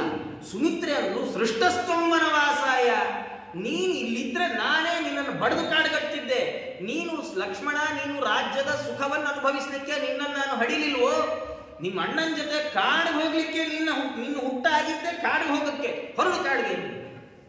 ತಂದೆ ತಾಯಿಯರ ಕರ್ತವ್ಯ ಮಕ್ಕಳನ್ನ ಧರ್ಮ ದೇವರಲ್ಲಿ ಪ್ರೇರಿಸುವುದು ಅಂತ ಈ ಕಥೆ ಹೇಳುತ್ತೆ. ಒಂದು. ಎರಡನೇದು ಇನ್ನೊಂದು ಏನ್ ಚಂದದ ಇದು ಅಂದ್ರೆ ಸಂದೇಶ, ನಮ್ಮ ಜೀವನದಲ್ಲಿ ನಮ್ಗೆ ಬಹಳ ದುಃಖ ಬರುತ್ತಲ್ಲ, ಬಹಳ ಮನಸ್ಸು ಎಷ್ಟು ಕಿರಿಕಿರಿ ಆಗುತ್ತೆ. ಮನೆಗೆ ಹೋದ್ರೆ ಕಿರಿಕಿರಿ, ಅಪ್ಪ ದೇವರೇ. ಈ ಕಿರಿಕಿರಿಗೆಲ್ಲ ಮುಖ್ಯವಾದ ಕಾರಣ ನಮ್ಮ ಮೆಂಟಾಲಿಟಿ ಏನು, ನಮ್ಮ ಮನಸ್ಥಿತಿ ಏನು ಗೊತ್ತೋ. ಮನೆಯಲ್ಲಿ ಅಲ್ಲಿ ನೋಡಿ, ಸುಮ್ಮನೆ ಹೀಗೊಂದು ವಿಚಾರ ಮನೆಯಲ್ಲಿ ಮಕ್ಕಳು ಗಲಾಟೆ ಮಾಡ್ತಾ ಇದ್ದಾರೆ, ನಾವು ಹೋಗಿ ಯಾಕೆ ಗಲಾಟೆ ಮಾಡಬೇಡ್ರೋ, ನಿಮ್ಮ ರೂಮ್ ಹೋಗ್ರಿ ಅಂತ. ಮನೆಯಲ್ಲಿ ನಡೆಯೋ ಎಲ್ಲಾ ಕಿರಿಕಿರಿನೂ ನಾವೇ ಹ್ಯಾಂಡಲ್ ಮಾಡ್ಕೊಳ್ಬೇಕು ಅನ್ಕೊಳ್ತೀವಲ್ಲ. ಮನೆಯಲ್ಲಿ ಯಾರ್ದೋ ಮಧ್ಯೆ ಗಲಾಟೆ ನಡೀತಾ ಇದೆ, ಅಯ್ಯೋ ನಾನೊಂಚೂರು ಹೋಗಿ ಏನಾದ್ರು ಮಾತಾಡಿದ್ರೆ ಸರಿ ಹೋಗುತ್ತೋ ಏನೋ ಅನ್ಕೊಳ್ಬೇಡಿ ಎನ್ನುತ್ತೆ ಶಾಸ್ತ್ರ. ಎಲ್ಲಾ ಸಮಸ್ಯೆಗಳಿಗೂ ನನ್ನಿಂದಲೇ ಪರಿಹಾರ ಅಂತ ನಾವು ಅಂದುಕೊಂಡಿದ್ರಿಂದ ನಮ್ಮ ಕೈಲಿ ಪರಿಹಾರ ಆಗದೆ ಇರುವಾಗ ನಮ್ಗೆ ತಲೆ ಬಿಸಿ ಜಾಸ್ತಿ ಆಗುತ್ತೆ. ನಾವೇನ್ ಎಲ್ಲಾ ಸಮಸ್ಯೆಗೂ ಪರಿಹಾರ ಮಾಡ್ತೇವೆ ಅಂತ ಕಾಂಟ್ರಾಕ್ಟ್ ತಗೊಂಡಿದೀವ ಅನ್ನುತ್ತೆ ಶಾಸ್ತ್ರ. ನೀವ್ ತಗೊಂಡಿಲ್ಲ, ನೀವ್ ಯಾಕೆ ಎಲ್ಲ ಸಮಸ್ಯೆ ಪರಿಹಾರ ಮಾಡ್ಬೇಕು ಅನ್ಕೊಳ್ತೀವಿ. ಅವಳಂದು ನಾಣ್ಯಂ ತದ ಪದ್ಮ ಪಲಾಶಲೋಚನ ದುಃಖಚ್ಛಿದಂತೆ ಮೃಗಯಾಮಿ ಕಂಚನ. ಯಾರಾದ್ರೂ ನಿಮ್ಮ ಹತ್ರ ಅವರ ಸಮಸ್ಯೆಗಳನ್ನ ಹೇಳ್ಕೊಳ್ತಾ ಬಂದ್ರೆ ಆ ಸಮಸ್ಯೆಗಳನ್ನು ಕೇಳ್ರಿ, ಅಲ್ಲ ಏನಾದ್ರು ಪರಿಹಾರ ಹೇಳ್ರಿ ಅಂದ್ರೆ ಏನಮ್ಮ ರಾಯರಿದ್ದಾರೆ ದೇವರಿದ್ದಾರೆ, ದೇವ್ರ ಕಡೆ ಜಾಸ್ತಿ ಮನಸ್ಸು ಕೊಡ್ರಿ, ಸಮಸ್ಯೆ ಪರಿಹಾರಕ್ಕೆ ಅವನ್ ದಾರಿ ತೋರಿಸ್ತಾನೆ ಅನ್ರಿ ಸಾಕು. ಹೌದಾ ಹಿಂಗಾಗಿದ್ಯಾ, ನಮ್ಮನೇಲೂ ಹಿಂಗೆ ಆಗಿತ್ತು, ನಾ ಏನ್ ಮಾಡದೆ ಗೊತ್ತಾ, ಯಾಕೆ ಬೇಡ ಅನ್ನತ್ತೆ ಭಾಗ. ನಾವು ಎಲ್ಲಾ ಸಮಸ್ಯೆಗಳಿಗೂ ಪರಿಹಾರಕ್ಕಾಗಿ ಅವನ ಹತ್ರ ಹೋಗ್ಬೇಕು. ಇನ್ಯಾರ್ಯಾರ ಹತ್ರನೂ ಹೋಗಿ ಕನ್ಸಲ್ಟೆನ್ಸಿ ಫೀಸೇ ಸಾವಿರಾರು ರೂಪಾಯಿ ಲಕ್ಷಾಂತರ ರೂಪಾಯಿ ಫೀಕ್ ಬಿಡ್ತಾರೆ. ಯಾರ ಹತ್ರ ಹೋಗ್ಬಾರ್ದು. ಭಗವಂತ ಇದ್ದಾನೆ. ಹಿರಿಯರೊಬ್ರು ಇದ್ರು, ಅವ್ರು ಹೇಳೋ ದೇವ್ರ ಹತ್ರ ಹೋಗಿ ಸಮಸ್ಯೆಗಳನ್ನು ಹೇಳ್ಕೊಳ್ಬಾರ್ದು, ದೇವ್ರ ಹತ್ರ ಗಲಾಟೆ ಮಾಡ್ಬೇಕು. ನಾವು ಎಷ್ಟು ಸತ್ಕರ್ಮ ಮಾಡಿರ್ಬೇಕು ಅಂದ್ರೆ ಅವ್ರು ಹೇಳೋರು ದೇವ್ರ ಹತ್ರ ಹೋಗಿ ನಾವು ಕೇಳ್ಬೇಕಂತ. ಅಲ್ಲ ಸ್ವಾಮಿ, ನಾನು ಏನು ಕಮ್ಮಿ ಮಾಡಿದ್ದೀನಿ, ನನಗೆ ಏನೇನು ಯೋಗ್ಯತೆ ಇಟ್ಟಿದೆಯೋ, ನನಗೆ ಎಷ್ಟೆಷ್ಟು ಅನುಕೂಲ ಮಾಡಿಕೊಟ್ಟಿದೆಯೋ ಎಲ್ಲ ಸತ್ಕರ್ಮ ಮಾಡಿಲ್ವಾ, ಎಷ್ಟು ಪೂಜೆ ಮಾಡಿದ್ದೀನಿ, ಪುರಸ್ಕಾರ ಮಾಡಿದ್ದೀನಿ, ಆದ್ರೂ ನಂಗೆ ಯಾಕೆ ಕಷ್ಟ ಕೊಟ್ಟಿದ್ಯಾ, ನಿನ್ನ ಮೇಲೆ ಭಾರ ಹಾಕಿದ್ದೀನಿ, ಪರಿಹಾರ ಮಾಡೋದು ನಿನ್ ಜವಾಬ್ದಾರಿ ಅನ್ಬೇಕಂತ. ದೇವರ ಹತ್ರ ಆಗಿರ್ಬೇಕಂತ. ಹೀಗೆ ಭಕ್ತರಾದವರು ಭಗವಂತನ ಹತ್ರ ಸಮಸ್ಯೆಯನ್ನ ತೋರಿಸಿಕೊಳ್ತಾರೆ. ಸುನೀತಿ ಹೇಳುವಾಗಂದ್ರೂ ನಿನ್ ದುಃಖ ಪರಿಹಾರ ನಾನ್ ಮಾಡಲ್ಲ, ನಾನು ಎಲ್ಲೋ ದೊಣ್ಣೆ ಹಿಡ್ಕೊಂಡು ಕೋಲ್ ಹಿಡ್ಕೊಂಡು ನನ್ನ ಸೌತಿ ಮೇಲೆ ನಾನೇ ಕತ್ತಿ ಮುಸ್ಕೊಂಡು ರುಚಿ ಕೈ ನೋಡ್ಕೊಂಡು ಬಿಡ್ತೀನಿ ಅಂತ ಮನೆಯವ್ರ ಹತ್ರ ಕಂಪ್ಲೇಂಟ್ ಮಾಡಿ ಇವೆಲ್ಲ ನಾನು ಮಾಡೋಕ್ಕಾಗಲ್ಲ. ನಿನಗೆ ನಿನ್ ಚಿಕ್ಕಮ್ಮ ಹೇಳಿದಾಳಲ್ಲ ದೇವರನ್ನ ಹೋಗಿ ಹುಡುಕು ಅಂತ, ನಿನ್ ದುಃಖಕ್ಕೆ ಪರಿಹಾರಕ್ಕೆ ಅದೇ ಉಪಾಯ, ನಡಿ ಹೊರಡು ಕಾಡಿಗೆ. ಈ ಧ್ರುವ 5 ವರ್ಷದ ಬಾಲಕ, ಆತ ತಾನು ಸೀದಾ ಅಮ್ಮನ ಮಾತು ಕೇಳಿಕೊಂಡು ಕಾಡಿಗೆ ಹೊರಟು ಬಿಟ್ಟಿದ್ದಾನೆ. ಹೊರಟ್ರೆ ದಾರಿಯಲ್ಲಿ ನಾರದರು ಸಿಕ್ಕಿದ್ದಾರೆ. ನಾರದರು ಅದು ಏನಂದ್ರೆ ಸಿಕ್ಕಿದ್ದು ಕಾಕತಾಳೀಯ ಅಲ್ಲಂತೆ. ನಾರದರಿಗೆ ಈ ದೂರದರ್ಶನ ದೂರಶ್ರವಣ ಅನ್ನುವ ವಿದ್ಯೆ ಅವರಿಗೆ ಕರಗತ, ಆ ಶಕ್ತಿ ಅವರಿಗಿರುವಂಥದ್ದು. ಸುನೀತಿ ಮಗನಿಗೆ ಹೀಗೆ ಹೇಳಿದ್ದು ನಾರದರ ಕಿವಿಗೆ ಬಿತ್ತಂತೆ. ನಾರದರ ಕಿವಿಗೆ ಬಿದ್ದದ್ದಕ್ಕಾಗಿ ಅವ್ರು ಉಪದೇಶ ಮಾಡ್ಲಿಕ್ಕೆ ಬಂದ್ರೆ ಕಾಡದಾರಿಯಲ್ಲಿ ಪುಟ್ಟ ಬಾಲಕ ಹೋಗ್ತಾ ಇದ್ದಾನೆ. ಅವನು ಪರೀಕ್ಷೆ ಮಾಡಿದ್ರು, ಅಲ್ಲೋ ಯಾಕೆ ಹೊರಟಿದಿ, ಆಟ ಆಡ್ಕೊಂಡಿರೋ ವಯಸ್ಸು, ಎಲ್ಲಿಗೆ ಹೋಗ್ತಾ ಇದ್ದೀ ಈಗ? ತಪಸ್ಸಿಗೆ ಹೋಗ್ತಾ ಇದ್ದೀನಿ. ಕೆಲವು ಸತಿ ಮಕ್ಕಳಿಗೆ ಕಾಡಿಗೆ ಹೋಗೋದು ಅಂದ್ರೆ ಏನೋ ಗೊತ್ತಿರಲ್ಲ. ಹಿಂಗೆ ಅದಕ್ಕೆ ಅಪ್ಪ ಅಮ್ಮಂದ್ರು ಹೆದರಿಸುವಾಗ ಮಕ್ಕಳನ್ನ ನೋಡಿ, ಸುಮ್ಮನೆ ಮಕ್ಕಳಿಗೆ ಕಾಡು ಅಂತ ಗೊತ್ತಿರಲ್ಲ, ನೀನ್ ಹಿಂಗೆ ಮಾಡ್ತಾ ಇದ್ರೆ ಕಾಡು ಕಳಿಸ್ಬಿಡ್ತೀನಿ ಅಂತ ಹೇಳಿ ಮಕ್ಕಳ ಏನು ಬದಲಾವಣೆನೇ ಆಗೋದು. ಯಾಕಂದ್ರೆ ಅವು ಕಾಡು ಅಂದ್ರೆ ಏನೋ ಗೊತ್ತಿಲ್ಲ. ಅದೇ ಮಕ್ಕಳಿಗೆ ನೀನ್ ಹಿಂಗೆ ಗಲಾಟೆ ಮಾಡಿದ್ರೆ ಕತ್ಲೆ ರೂಮ್ಗೆ ಹಾಕ್ತೀನಿ ಅಂದ್ರೆ ಹೆದರ್ಕೋತಾವ ಮಕ್ಕಳು. ಯಾಕಂದ್ರೆ ಅವು ಕತ್ಲೆ ರೂಮ್ ಅಂದ್ರೆ ಗೊತ್ತಿದೆ. ಅವ್ನು ನಾರದ್ರಂದ್ರು ನಿಂಗೆ ಕಾಡು ಅಂದ್ರೆ ಏನ್ ಗೊತ್ತು, ತಪಸ್ಸು ಅಂದ್ರೆ ಏನ್ ಗೊತ್ತು, ಸುಮ್ಮನೆ ಹೊರಡ್ತೀನಿ ಅಂದ್ಬೇಡ, ಆಟ ಆಡೋ ವಯಸ್ಸು, ಮನೆಗೆ ಹೋಗಿ ಆಟ ಆಡೋಕೆ ಹೋಗು ಅಂದ್ರು. ಅಂದ್ರೆ ಧ್ರುವಕುಮಾರ್ ಅಂತಾರೆ, ಸ್ವಾಮಿ ಇಲ್ಲ, ನಂಗೆ ಅದೆಲ್ಲ ಏನು ಗೊತ್ತಿಲ್ಲ, ನಮ್ಮ ಚಿಕ್ಕಮ್ಮನ ಮಾತಿನಿಂದ ನನ್ನ ಹೃದಯ ಒಡೆದೋಗಿದೆ, ನಿಮ್ ಯಾವ ಉಪದೇಶ ನನ್ನ ತಲೆ ಒಳಗೆ ನಿಲ್ಲಲ್ಲ, ಈಗ ನಾನು ಕಾಡಿಗೆ ಹೋಗ್ತೀನಿ, ತಪಸ್ ಮಾಡ್ತೀನಿ, ದೇವರನ್ನು ಒಲಿಸ್ಕೊಳ್ತೀನಿ ಅಂದಾಗ ಅವರಂದ್ರು, ಓ ಭೇಷ್, ನಿನ್ನ ಬುದ್ಧಿ ಸರಿ ಇದೆ. ಕೆಲವು ಸರ್ತಿ ನಾವು ಹೀಗೆ ಉಪನ್ಯಾಸ, ಪುರಾಣ ವೈರಾಗ್ಯ ಅಂತ ಉಪನ್ಯಾಸ ಕೇಳಿದ ತಕ್ಷಣ ಓಹೋ ನಾಳೆಯಿಂದ 4:15 ಎದ್ಬಿಡ್ಬೇಕು ಅಂದ್ಕೊಳ್ತೀವಿ. ಮನೆಗೆ ಹೋಗಿ ರಾತ್ರಿ ಮಲಗೋದು 11 ಆದಾಗ ಅಲಾರಾಮು 4:15 ಇಡೋದೇ ಇಲ್ಲ, ಕೈಯೇ ಹೋಗಲ್ಲ ಅಲ್ಲಿಗೆ. 5:15 4:15 ಎದ್ದು ಏನ್ ಮಾಡೋದು? ನಿಧಾನಕ್ಕೆ 5:15 ಹೇಳ ಅಂತ 5:15 ಅಲಾರಾಮ್ ಇಟ್ಕೊಂಡು 6:15 ಒಳಗೆ ಎದ್ದು ಬಿಡ್ತೀವಿ. ತುಂಬ ಲೇಟೇನಾಗಲ್ಲ. ಏನಂದ್ರೆ ಕೆಲವು ಬಾರಿ ಉತ್ಸಾಹದಲ್ಲಿ ಭಾರಿ ಧಾರ್ಮಿಕತೆ ಬಂದ್ಬಿಡುತ್ತೆ. ನಾರದ್ರು ಅದನ್ನು ಟೆಸ್ಟ್ ಮಾಡಿದ್ರು, ಇವು ನಿಜವಾಗಿ ಧಾರ್ಮಿಕನೋ ಉತ್ಸಾಹದ ಧಾರ್ಮಿಕನೋ? ನಿಜವಾದ ಧರ್ಮಚರಣದಲ್ಲಿ ಅವನಿಗೆ ಆಸಕ್ತಿ ಇದೆ ಅಂತ ಗೊತ್ತಾಯಿತು. ಅವರಂದಿದ್ದಾರೆ, ಹಾಗಾದರೆ ಒಂದು ಕೆಲಸ ಮಾಡು ಅಂತ ಹೇಳಿ ಓಂ ನಮೋ ಭಗವತೆ ವಾಸುದೇವಾಯ ಅನ್ನುವ ವಾಸುದೇವ ದ್ವಾದಶಾಕ್ಷರವನ್ನು ಉಪದೇಶ ಮಾಡಿದ್ದಾರೆ. ಇದನ್ನು ತಗೊಂಡು ಹೋಗಪ್ಪ, ಈ ತಪಸ್ಸು ಮಾಡು, ಭಗವಂತನ ಏಕಾಗ್ರ ಮನಸ್ಸಿನಿಂದ ಆಲೋಚನೆ ಮಾಡು, ದೇವರು ಒಲಿತಾನೆ ನಿನಗೆ ಅಂತ ಹೇಳಿದ್ದಾರೆ. ಹೇಳಿದ್ರೆ ಅವನು ಹಾಗೇ ಆಗಲಿ ಅಂತ ಹೇಳಿ ಭಗವಂತನನ್ನು ಧ್ಯಾನ ಮಾಡಿದ್ದಾನೆ. ತ್ರಿರಾತ್ರಾಂತೆ ಕಪಿತ್ಥ ಬದರಾಶನ ಆತ್ಮವೃತ್ಯನುಸಾರೇಣ ಮಾಸಂ ನಿನ್ಯೇರ್ಚಯನ್ ಹರಿಂ.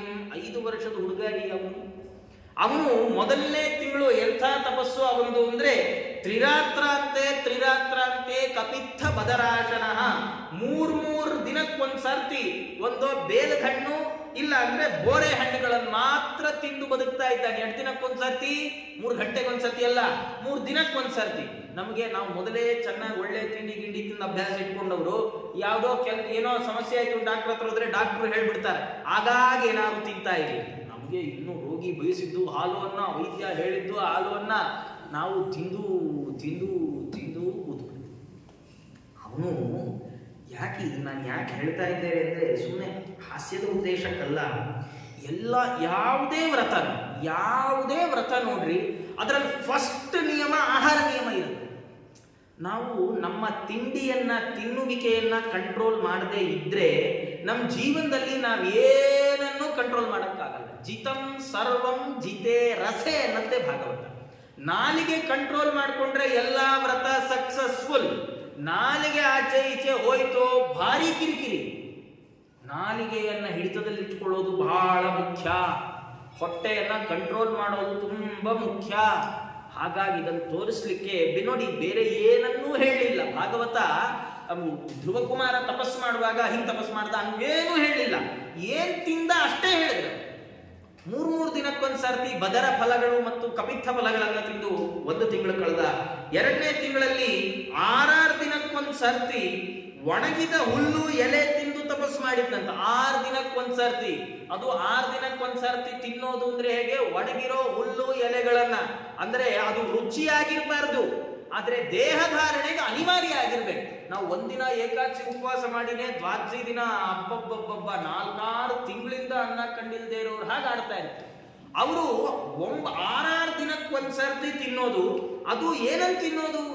ಬರೀ ಒಣಗಿದ ಹುಲ್ಲು ಎಲೆಗಳನ್ನ. ಯಾಕೆಂದ್ರೆ ತಿನ್ನೋದು ರುಚಿಗೋಸ್ಕರ ಅಲ್ಲ, ತಪಸ್ಸಿಗೆ ವಿಘ್ನ ಆಗಬಾರ್ದು, ದೇಹ ಧಾರಣೆ ಆಗ್ಬೇಕು, ಅಷ್ಟೇ ಕಾರಣ ತಿನ್ನೋದು. 3ನೇ ತಿಂಗಳು ಬಂತು. 3ನೇ ತಿಂಗಳು ಬಂದ್ರೆ 9 ದಿನಕ್ಕೊಂದ್ ಸರ್ತಿ ಬರೀ ನೀರು ಕುಡಿಯೋದು.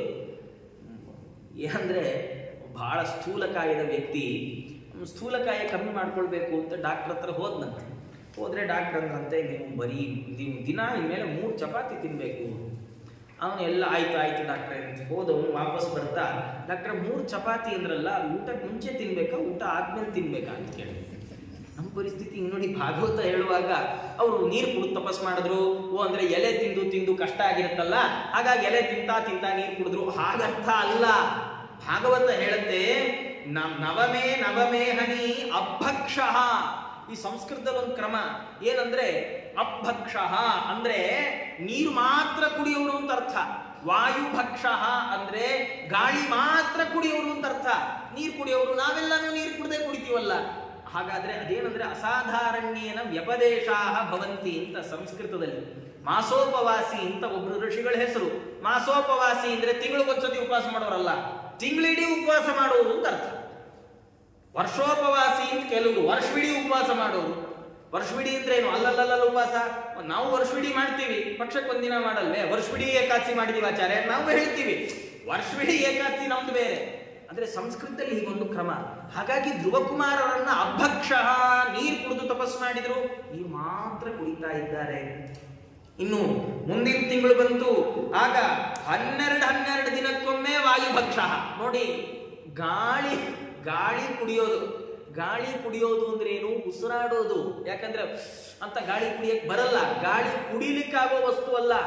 12 ದಿನಕ್ಕೊಂದ್ಸರ್ತಿ ವಾಯುಭಕ್ಷ ಅಂದ್ರೆ 12 ದಿನಕ್ಕೊಮ್ಮೆ ಉಸಿರಾಡ್ತಿದ್ರದು. ಅಂದ್ರೆ ಉಸಿರಾಡೋದು ತಪಸ್ಸಿಗೆ ತೊಂದರೆ ಆಗತ್ತೆ ಅಂತ 12 ದಿವಸ ಉಸಿರಾಡೋದು ನಿಲ್ಲಿಸ್ತಾ ಇದ್ರು. ಆ ಮಹಾನುಭಾವ ಅಷ್ಟು ತೀವ್ರವಾದ ತಪಸ್ಸನ್ನು ಮಾಡಿದ್ದಾರೆ. ಮಾಡಿದ್ರೆ 5ನೇ ತಿಂಗಳು ಬಂದ್ರೆ ಉಸಿರಾಡೋದು ಪೂರ್ಣ ಬಂದು, 12 ದಿನಕ್ಕಲ್ಲ, ಉಸಿರಾಟವೇ ಇಲ್ಲ, ಪೂರ ಚಿತಶ್ವಾಸ, ಪ್ರಾಣ ನಿರೋಧ ಮಾಡಿಬಿಟ್ಟಿದ್ದಾರೆ, ತಪಸ್ಸು ಮಾಡಿದ್ದಾರೆ. ಭಗವಂತ ತಾನು ಬಂದ್ಬಿಟ್ಟ. ದೇವತೆಗಳೆಲ್ಲ ಹೇಳಿದ್ರು, ಸ್ವಾಮಿ ಹೋಗು, ದೇವರು ಬಂದ್ರೆ ಭಗವಂತ ಹೊರಗೆ ನಿಂತಿದ್ದಾನೆ. ಧ್ರುವ ಕಣ್ಬಿಡ್ಲಿಲ್ಲ. ಒಳಗಿರುವ ರೂಪವನ್ನ ಮರೆಮಾಚಿದ ಭಗವಂತ ಧ್ರುವ ಕಣ್ಬಿಟ್ರೆ ಏನು ಬಾಯಿ ಬರಲೇ ಇಲ್ಲ. ಯಾಕೆ ಬರಲಿಲ್ಲ? ಏನು ಸ್ತೋತ್ರ ಮಾಡಬೇಕು ಅಂತ ಗೊತ್ತಾಗ್ಲೇ ಇಲ್ಲ. ಅನ್ಕೊಳ್ಬಾರ್ದು. ಯಾಕೆ ಅಂದ್ರೆ ದೇವರು ಎದುರುಗಡೆ ಬಂದು ನಿಂತಿದ್ದಾನೆ ಅಂದ್ರೆ ಧ್ರುವನಿಗೆ ತತ್ವಜ್ಞಾನ ಇರಲಿಲ್ಲ ಅಂತ ಅರ್ಥ ಅಲ್ಲ. ಸ್ತೋತ್ರ ಮಾಡಕ್ ಸ್ಫೂರ್ತಿನೇ ಬರಲಿಲ್ಲ, ಹೀಗೆಲ್ಲ ತಿಳ್ಕೊಳ್ಬಾರ್ದು. ಯಾಕೆ ದೇವರು ಸ್ತೋತ್ರ ಮಾಡೋ ಹಾಗೆ ಮಾಡಲಿಲ್ಲ ಅಂದ್ರೆ ಜೀವನ ಅಸ್ವಾತಂತ್ರ್ಯ ಇನ್ನೊಂದಿಷ್ಟು ಧ್ರುವನ ಅನುಭವಕ್ಕೆ ಬರಲಿ. ಭಗವಂತನ ಪ್ರೇರಣೆ ಇಲ್ಲದೆ ವಾಗಭಿಮಾನಿ ಅಗ್ನಿ ಪ್ರೇರಿಸಲೇ ಇಲ್ಲ ಧ್ರುವ ಕುಮಾರರನ್ನ. ಇದು ಧ್ರುವನ ಅನುಭವಕ್ಕೆ ಬಂದ್ರೆ ಧ್ರುವನ ಭಕ್ತಿ ಹೆಚ್ಚಾಗತ್ತಲ್ಲ. ಹಾಗಾಗಿ ದೇವರು ಸುಮ್ಮನೆ ನಿಂತಿದ್ದ. 1-2 ಕ್ಷಣ ಆದ್ಮೇಲೆ ಶಂಖದಿಂದ ಕಪೋಲಕ್ಕೆ ಸ್ಪರ್ಶ ಮಾಡಿದ. ಯಾವಾಗ ಭಗವಂತನ ಪ್ರೇರಣೆ ಸಿಕ್ತೋ ಅಗ್ನಿಗೆ, ಅವನು ಇಂದ್ರಿಯವನ್ನ ಪ್ರೇರಿಸಿದ, ವಾಗೀಂದ್ರಿಯವನ್ನ. ಅವ್ರ ಬಾಯಿಂದ ಸ್ತೋತ್ರ ಹೊರಡಿತು. ಯೋಂತ ಪ್ರವಿಶ್ಯ ಮಮ ವಾಚ ಇಮಾಂ ಪ್ರಸುಪ್ತಾಂ ಸಂಜೀವಯತ್ಯಖಿಲ ಶಕ್ತಿಧರ ಸ್ವಧಾಮ್ನ ಅನ್ಯಾಂಶ್ಚ ಹಸ್ತಚರಣ ಶ್ರವಣತ್ವಗಾದೀನ್ ಪ್ರಾಣಾನ್ ನಮೋ ಭಗವತೆ ಪುರುಷಾಯ ತುಭ್ಯಂ. ಅದಕ್ಕೆ ಧ್ರುವಕುಮಾರರು ಸ್ತೋತ್ರ ಮಾಡುವಾಗ ಅವರು ಮೊದಲೇ ಸ್ತೋತ್ರ ಮಾಡಿದ್ದೇನು ಅಂದ್ರೆ, ನನ್ನ ಒಳಗೆ ಪ್ರವೇಶ ಮಾಡಿ ಮಲಗಿಕೊಂಡಿದ್ದ, ಚೈತನ್ಯವೇ ಇಲ್ಲದಂತೆ ಜಡವಾಗಿದ್ದಂತಹ ನನ್ನ ವಾಗೀಂದ್ರಿಯವನ್ನ ಪ್ರೇರಣೆ ಮಾಡಿದ ಭಗವಂತ ನೀನು ಅಂತ ಮೊದಲ ಸ್ತೋತ್ರವೇ ಹಾಗೆ. ಎಲ್ಲ ಇಂದ್ರಿಯಗಳನ್ನು ಪ್ರೇರಿಸುವವ ನೀನು ಅಂದ್ರೆ ಧ್ರುವಕುಮಾರರಿಗೆ ತಮ್ಮ ಅಸ್ವಾತಂತ್ರ್ಯದ ಪರಿಪೂರ್ಣ ಅರಿವಾಯಿತು.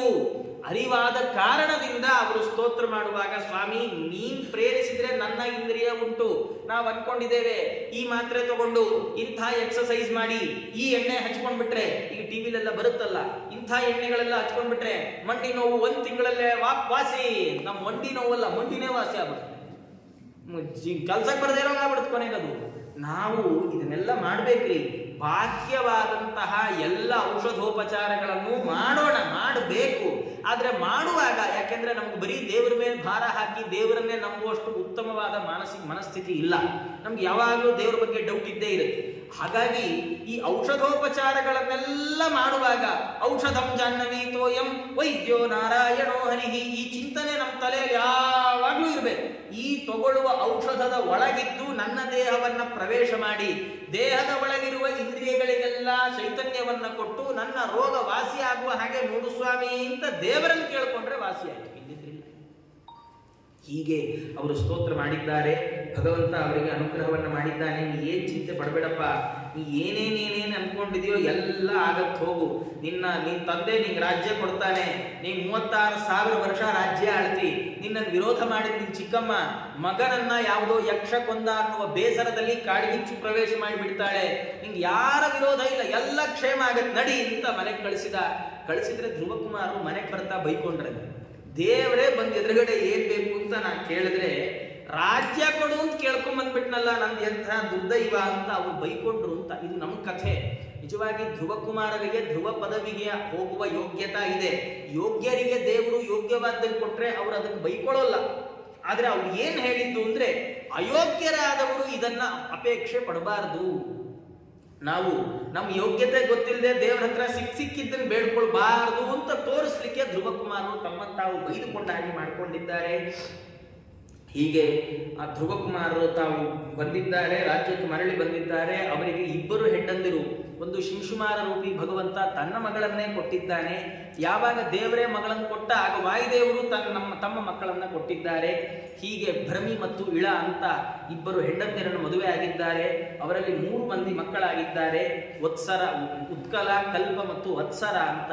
ಅದರಲ್ಲಿ ಹಿರಿಯ ಉತ್ಕಲ ಅವನ ರಾಜ್ಯ ತಗೊಳ್ಳಿಲ್ಲ. ಹಾಗಾಗಿ ಕಿರಿಯನಾದ ವತ್ಸರನನ್ನ ರಾಜ್ಯ ಸಿಂಹಾಸನದಲ್ಲಿಟ್ಟು ಪಟ್ಟಾಭಿಷೇಕ ಮಾಡಿದ್ದಾರೆ. ಅವರ ಸಂತಾನದಲ್ಲಿ ಮುಂದೆ ಬಂದವನೇ ಅಂಗರಾಜ. ಅವನು ಮೃತ್ಯು ದೇವತೆಯ ಮಗಳನ್ನ ಮದುವೆಯಾಗಿದ್ದಾನೆ. ಮದುವೆ ಆದ್ರೆ ತುಂಬಾ ವರ್ಷ ಸಂತಾನ ಇರಲಿಲ್ಲ. ಋಷಿಗಳನ್ನೆಲ್ಲ ಪೀಡಿಸ್ದ, ನಂಗೊಂದು ಮಗು ಕೊಡಿ, ನಂಗೊಂದು ಮಗು ಕೊಡಿಸಿ. ಋಷಿಗಳೆಲ್ಲ ಸೇರಿ ಪುತ್ರ ಕಾಮೇಷ್ಟಿ ಯಾಗವನ್ನ ಮಾಡಿಸಿದ್ದಾರೆ. ಅದರಿಂದೊಬ್ಬ ಮಗ ಹುಟ್ಟದ. ಅವನು ತನ್ನ ಮಾತಾಮಹನ ಹತ್ರ ಬೆಳೆದಂತೆ. ಮಾತಾಮಹ ಅಂದ್ರೆ ಯಾರು? ತನ್ನ ತಾಯಿಯ ತಂದೆ ಮೃತ್ಯು, ಅವನ ಹತ್ರ ಬೆಳೆದಿದ್ದ. ಅವನ ಹತ್ರ ಬೆಳೆದ್ರೆ ಇನ್ನೆಂಥ ಬುದ್ಧಿ ಬರಬೇಕು? ಪ್ರಜಾಪೀಡಕ, ಲೋಕ ಕಂಟಕ ಆಗೋದ. ರಾಜ ತನ್ನ ಮಗನೇ ಹೀಗಾಗಿದ್ ನೋಡಕ್ಕಾಗದೆ ರಾತ್ರೋರಾತ್ರಿ ಮನೆ ಬಿಟ್ಟು ಕಾಡು ಸೇರ್ಕೊಂಡ್ಬಿಟ್ಟಂತೆ. ಯಾರು? ಅಂಗರಾಜ. ಇವರೆಲ್ಲ ಆ ರಾಜ್ಯದಲ್ಲೆಲ್ಲ ಬೇಕಾದಷ್ಟು ದಿನ ರಾಜನ ಹುಡುಕಿಸಿದ್ರು, ರಾಜ ಸಿಗಲೇ ಇಲ್ಲ. ಕೊನೆ ಕಳ್ಳ ಕಾಕರ ಕಾಟ ಜಾಸ್ತಿ ಆಯ್ತು, ಭಾರಿ ದಸ್ಯುಗಳ ಹಾವಳಿ ಆಯ್ತು. ಅವರೆಲ್ಲ ಯೋಚನೆ ಮಾಡಿ ಈ ವೇನನನ್ನೇ ತಂದು ಪಟ್ಟದಲ್ಲಿ ಕೂಡಿಸಿದ್ರು. ಯಾರೋ ಒಬ್ಬ ರಾಜ ಅಂತ ನಾವು ಇರಬೇಕು, ನಿಯಾಮಕ, ಇಲ್ಲದೆ ಇದ್ರೆ ಕಷ್ಟ ಆಗುತ್ತೆ ಅಂತ ಪಟ್ಟದಲ್ಲಿ ಕೂಡಿಸಿದ್ದಾರೆ. ಕೂಡಿಸಿದ್ರೆ ಕಳ್ಳ ಕಾಕರ ಹಾವಳಿ ಎಲ್ಲ ಫುಲ್ಲು ನಿಂತೋಯ್ತದು. ಯಾಕೆ ನಿಂತೋಯ್ತು ಅಂದ್ರೆ ಕಳ್ಳರು ಕಾಕರು ಎಲ್ಲ ಮಂತ್ರಿ ಮಂಡಲ ಸೇರ್ಕೊಂಡು ಎಲ್ಲ ವೇನನ್ ಜೊತೆ ಎಲ್ಲ ಅಧಿಕಾರ ಹಂಚಿಕೆ ಮಾಡ್ಕೊಂಡ್ಬಿಟ್ಟಿದ್ದಾರೆ. ಕಳ್ಳರು ಕಾಕರು ಎಲ್ಲ ಅಫಿಷಿಯಲ್ ಆಗಿ ದೋಚಕ್ ಶುರು ಮಾಡಿದ್ರು. ಕಳ್ಳ ಕಾಕರ ಹಾವಳಿ ನಿಂತೋಯ್ತು. ಈ ವೇನ ಸುಮ್ನಿರ್ಲಾರ್ದೆ ಏನ್ ಮಾಡ್ದ? ಇಡೀ ಯಜ್ಞಯಾಗಗಳನ್ನೆಲ್ಲ ನಿಲ್ಲಿಸ್ಬಿಡ್ಬೇಕು ಅಂದ. ನೀವೇನಾದ್ರೂ ಹೋಮ ಮಾಡುವಾಗ ಆಹುತಿ ಕೊಡೋದಿದ್ರೆ ವೇನಾಯ ಸ್ವಾಹ ಅಂತ ನಂಗೆ ಕೊಡ್ರಿ, ಅದ್ಯಾರೋ ದೇವರಿಗೆ ದಿಂಡ್ರಿಗೆಲ್ಲ ಕೊಡಬೇಡ್ರಿ, ಕಣ್ಣಕ್ ಕಾಣೋ ರಾಜನೇ ದೇವ್ರು ಅಂತ. ಋಷಿಗಳಿಗೆ ಸಿಟ್ಟು ಬಂತು.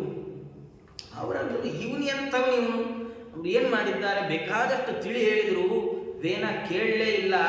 ಋಷಿ ಅವ್ನು ಏನ್ ಮಾಡಿದ್ದಾರೆ? ನಿಜಘ್ನು ಕೃತೇ ವೇನಂ ಹತಮಚ್ಯುತ ನಿಂದಯ. ದೇವರನ್ನ ನಿಂದಿಸಿ ಈಗಾಗಲೇ ಸತ್ತಂತಾಗಿದ್ದ ವೇನನನ್ನ ಹುಂಕಾರದಿಂದ ಕೊಂದು ಹಾಕ್ಬಿಟ್ರಂತ. ಋಷಿಗಳೆಲ್ಲ ವೇನನ ಹತ್ರ ಮಾತಾಡ್ಲಿಕ್ಕೆ ಬಂದಿದ್ರು. ವೇನ ಎಷ್ಟು ಹೇಳಿದ್ರು ಕೇಳಲೇ ಇಲ್ಲ.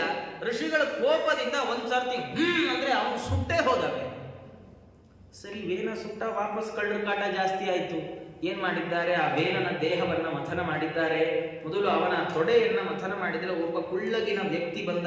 ಅವನು ಬಂದು ಕೇಳ್ದ, ಕಪ್ಪಗಿರುವ ವ್ಯಕ್ತಿ ಏನ್ ಮಾಡ್ಲಿ? ಅದಕ್ಕೆ ಅವರಂದ್ರು ನಿಷೀದ ಕೂತ್ಕೋ ಅಂದ್ರು. ಆ ಕೂತ್ಕೋ ಅಂದಿದ್ದಕ್ಕೆ ಅವನು ಕಾಡು ಸೇರ್ಕೊಂಡು ಬಿಟ್ಟಿದ್ದಾನೆ. ಆಮೇಲೆ ಅವನ ವೇನನ ಎಡ ಮತ್ತು ಬಲ ತೋಳುಗಳನ್ನ ಮಥನ ಮಾಡಿದಾಗ ಭಗವಂತ ರಾಜರಾಜೇಶ್ವರ ರೂಪದಿಂದ ಆವಿಷ್ಟನಾಗಿ ಪೃಥು ಅಂತ ಅವತಾರ ಆಗಿದೆ. ಇನ್ನೊಂದು ತೋಳಿನಲ್ಲಿ ಅರ್ಚಿದೇವಿ ಲಕ್ಷ್ಮಿಯ ಅವತಾರ ಭೂತಳು, ಆಕೆ ತಾನು ಅವತರಿಸಿದ್ದಾರೆ. ಹೀಗೆ ಇರುವ ಸಂದರ್ಭದಲ್ಲಿ ಎಲ್ಲ ದೇವತೆ ಎಲ್ಲ ಬಂದು ಪೃಥು ಅವನನ್ನ ರಾಜನನ್ನಾಗಿ ಮಾಡಿದ್ದಾರೆ. ಪೃಥುವಿನ ಹತ್ರ ಹೇಳ್ಕೊಂಡ್ರಂತಲ್ಲಪ್ಪ, ಭೂಮಿ ಬೆಳೆನೇ ಕೊಡ್ತಾ ಇಲ್ಲ, ಏನ್ ಮಾಡ್ಲಿ?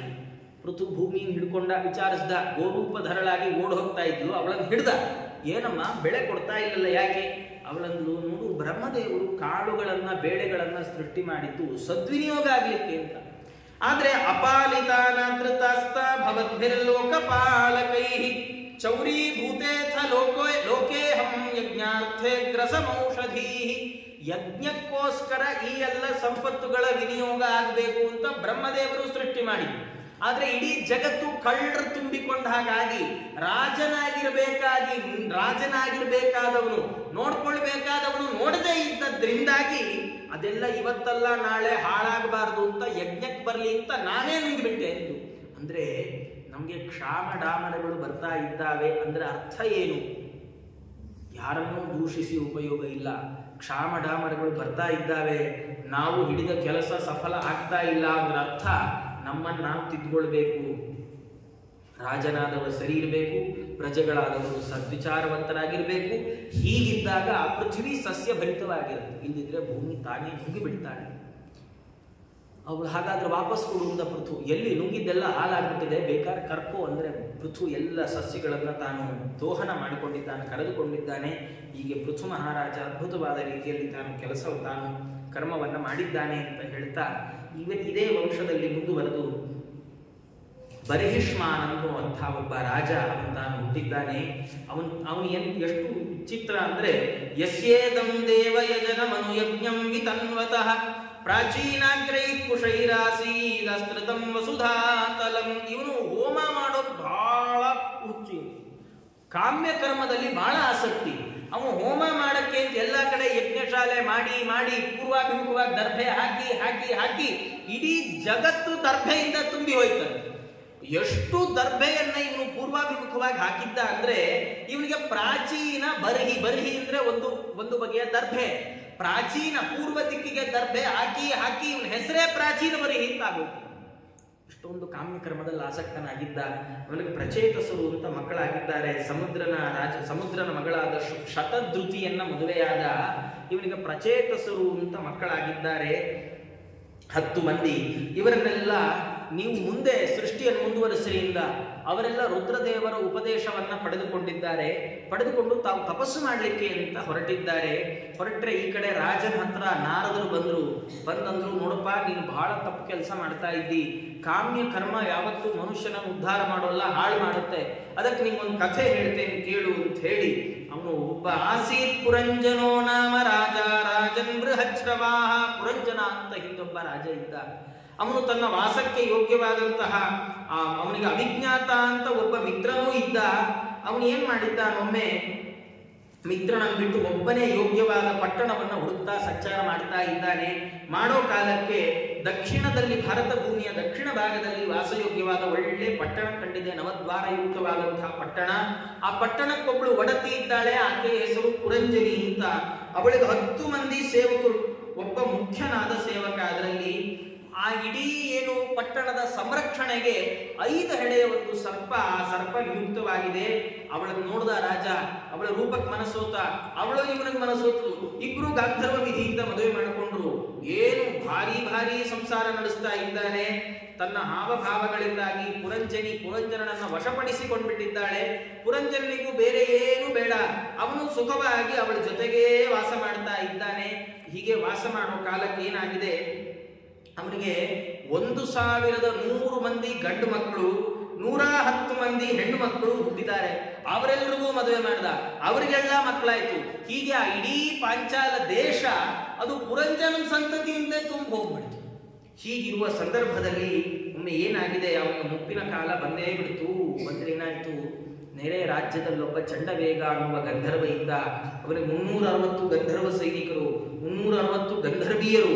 ಅವರು ಒಬ್ಬೊಬ್ಬರಾಗಿ ಸರದಿಯಂತೆ ಒಬ್ಬರಾದ್ಮೇಲೆ ಒಬ್ರು ಬಂದು ಈ ಪುರಂಜನನ ಪಟ್ಟಣವನ್ನ ಲೂಟಿ ಮಾಡ್ತಾ ಇದ್ದಾರೆ.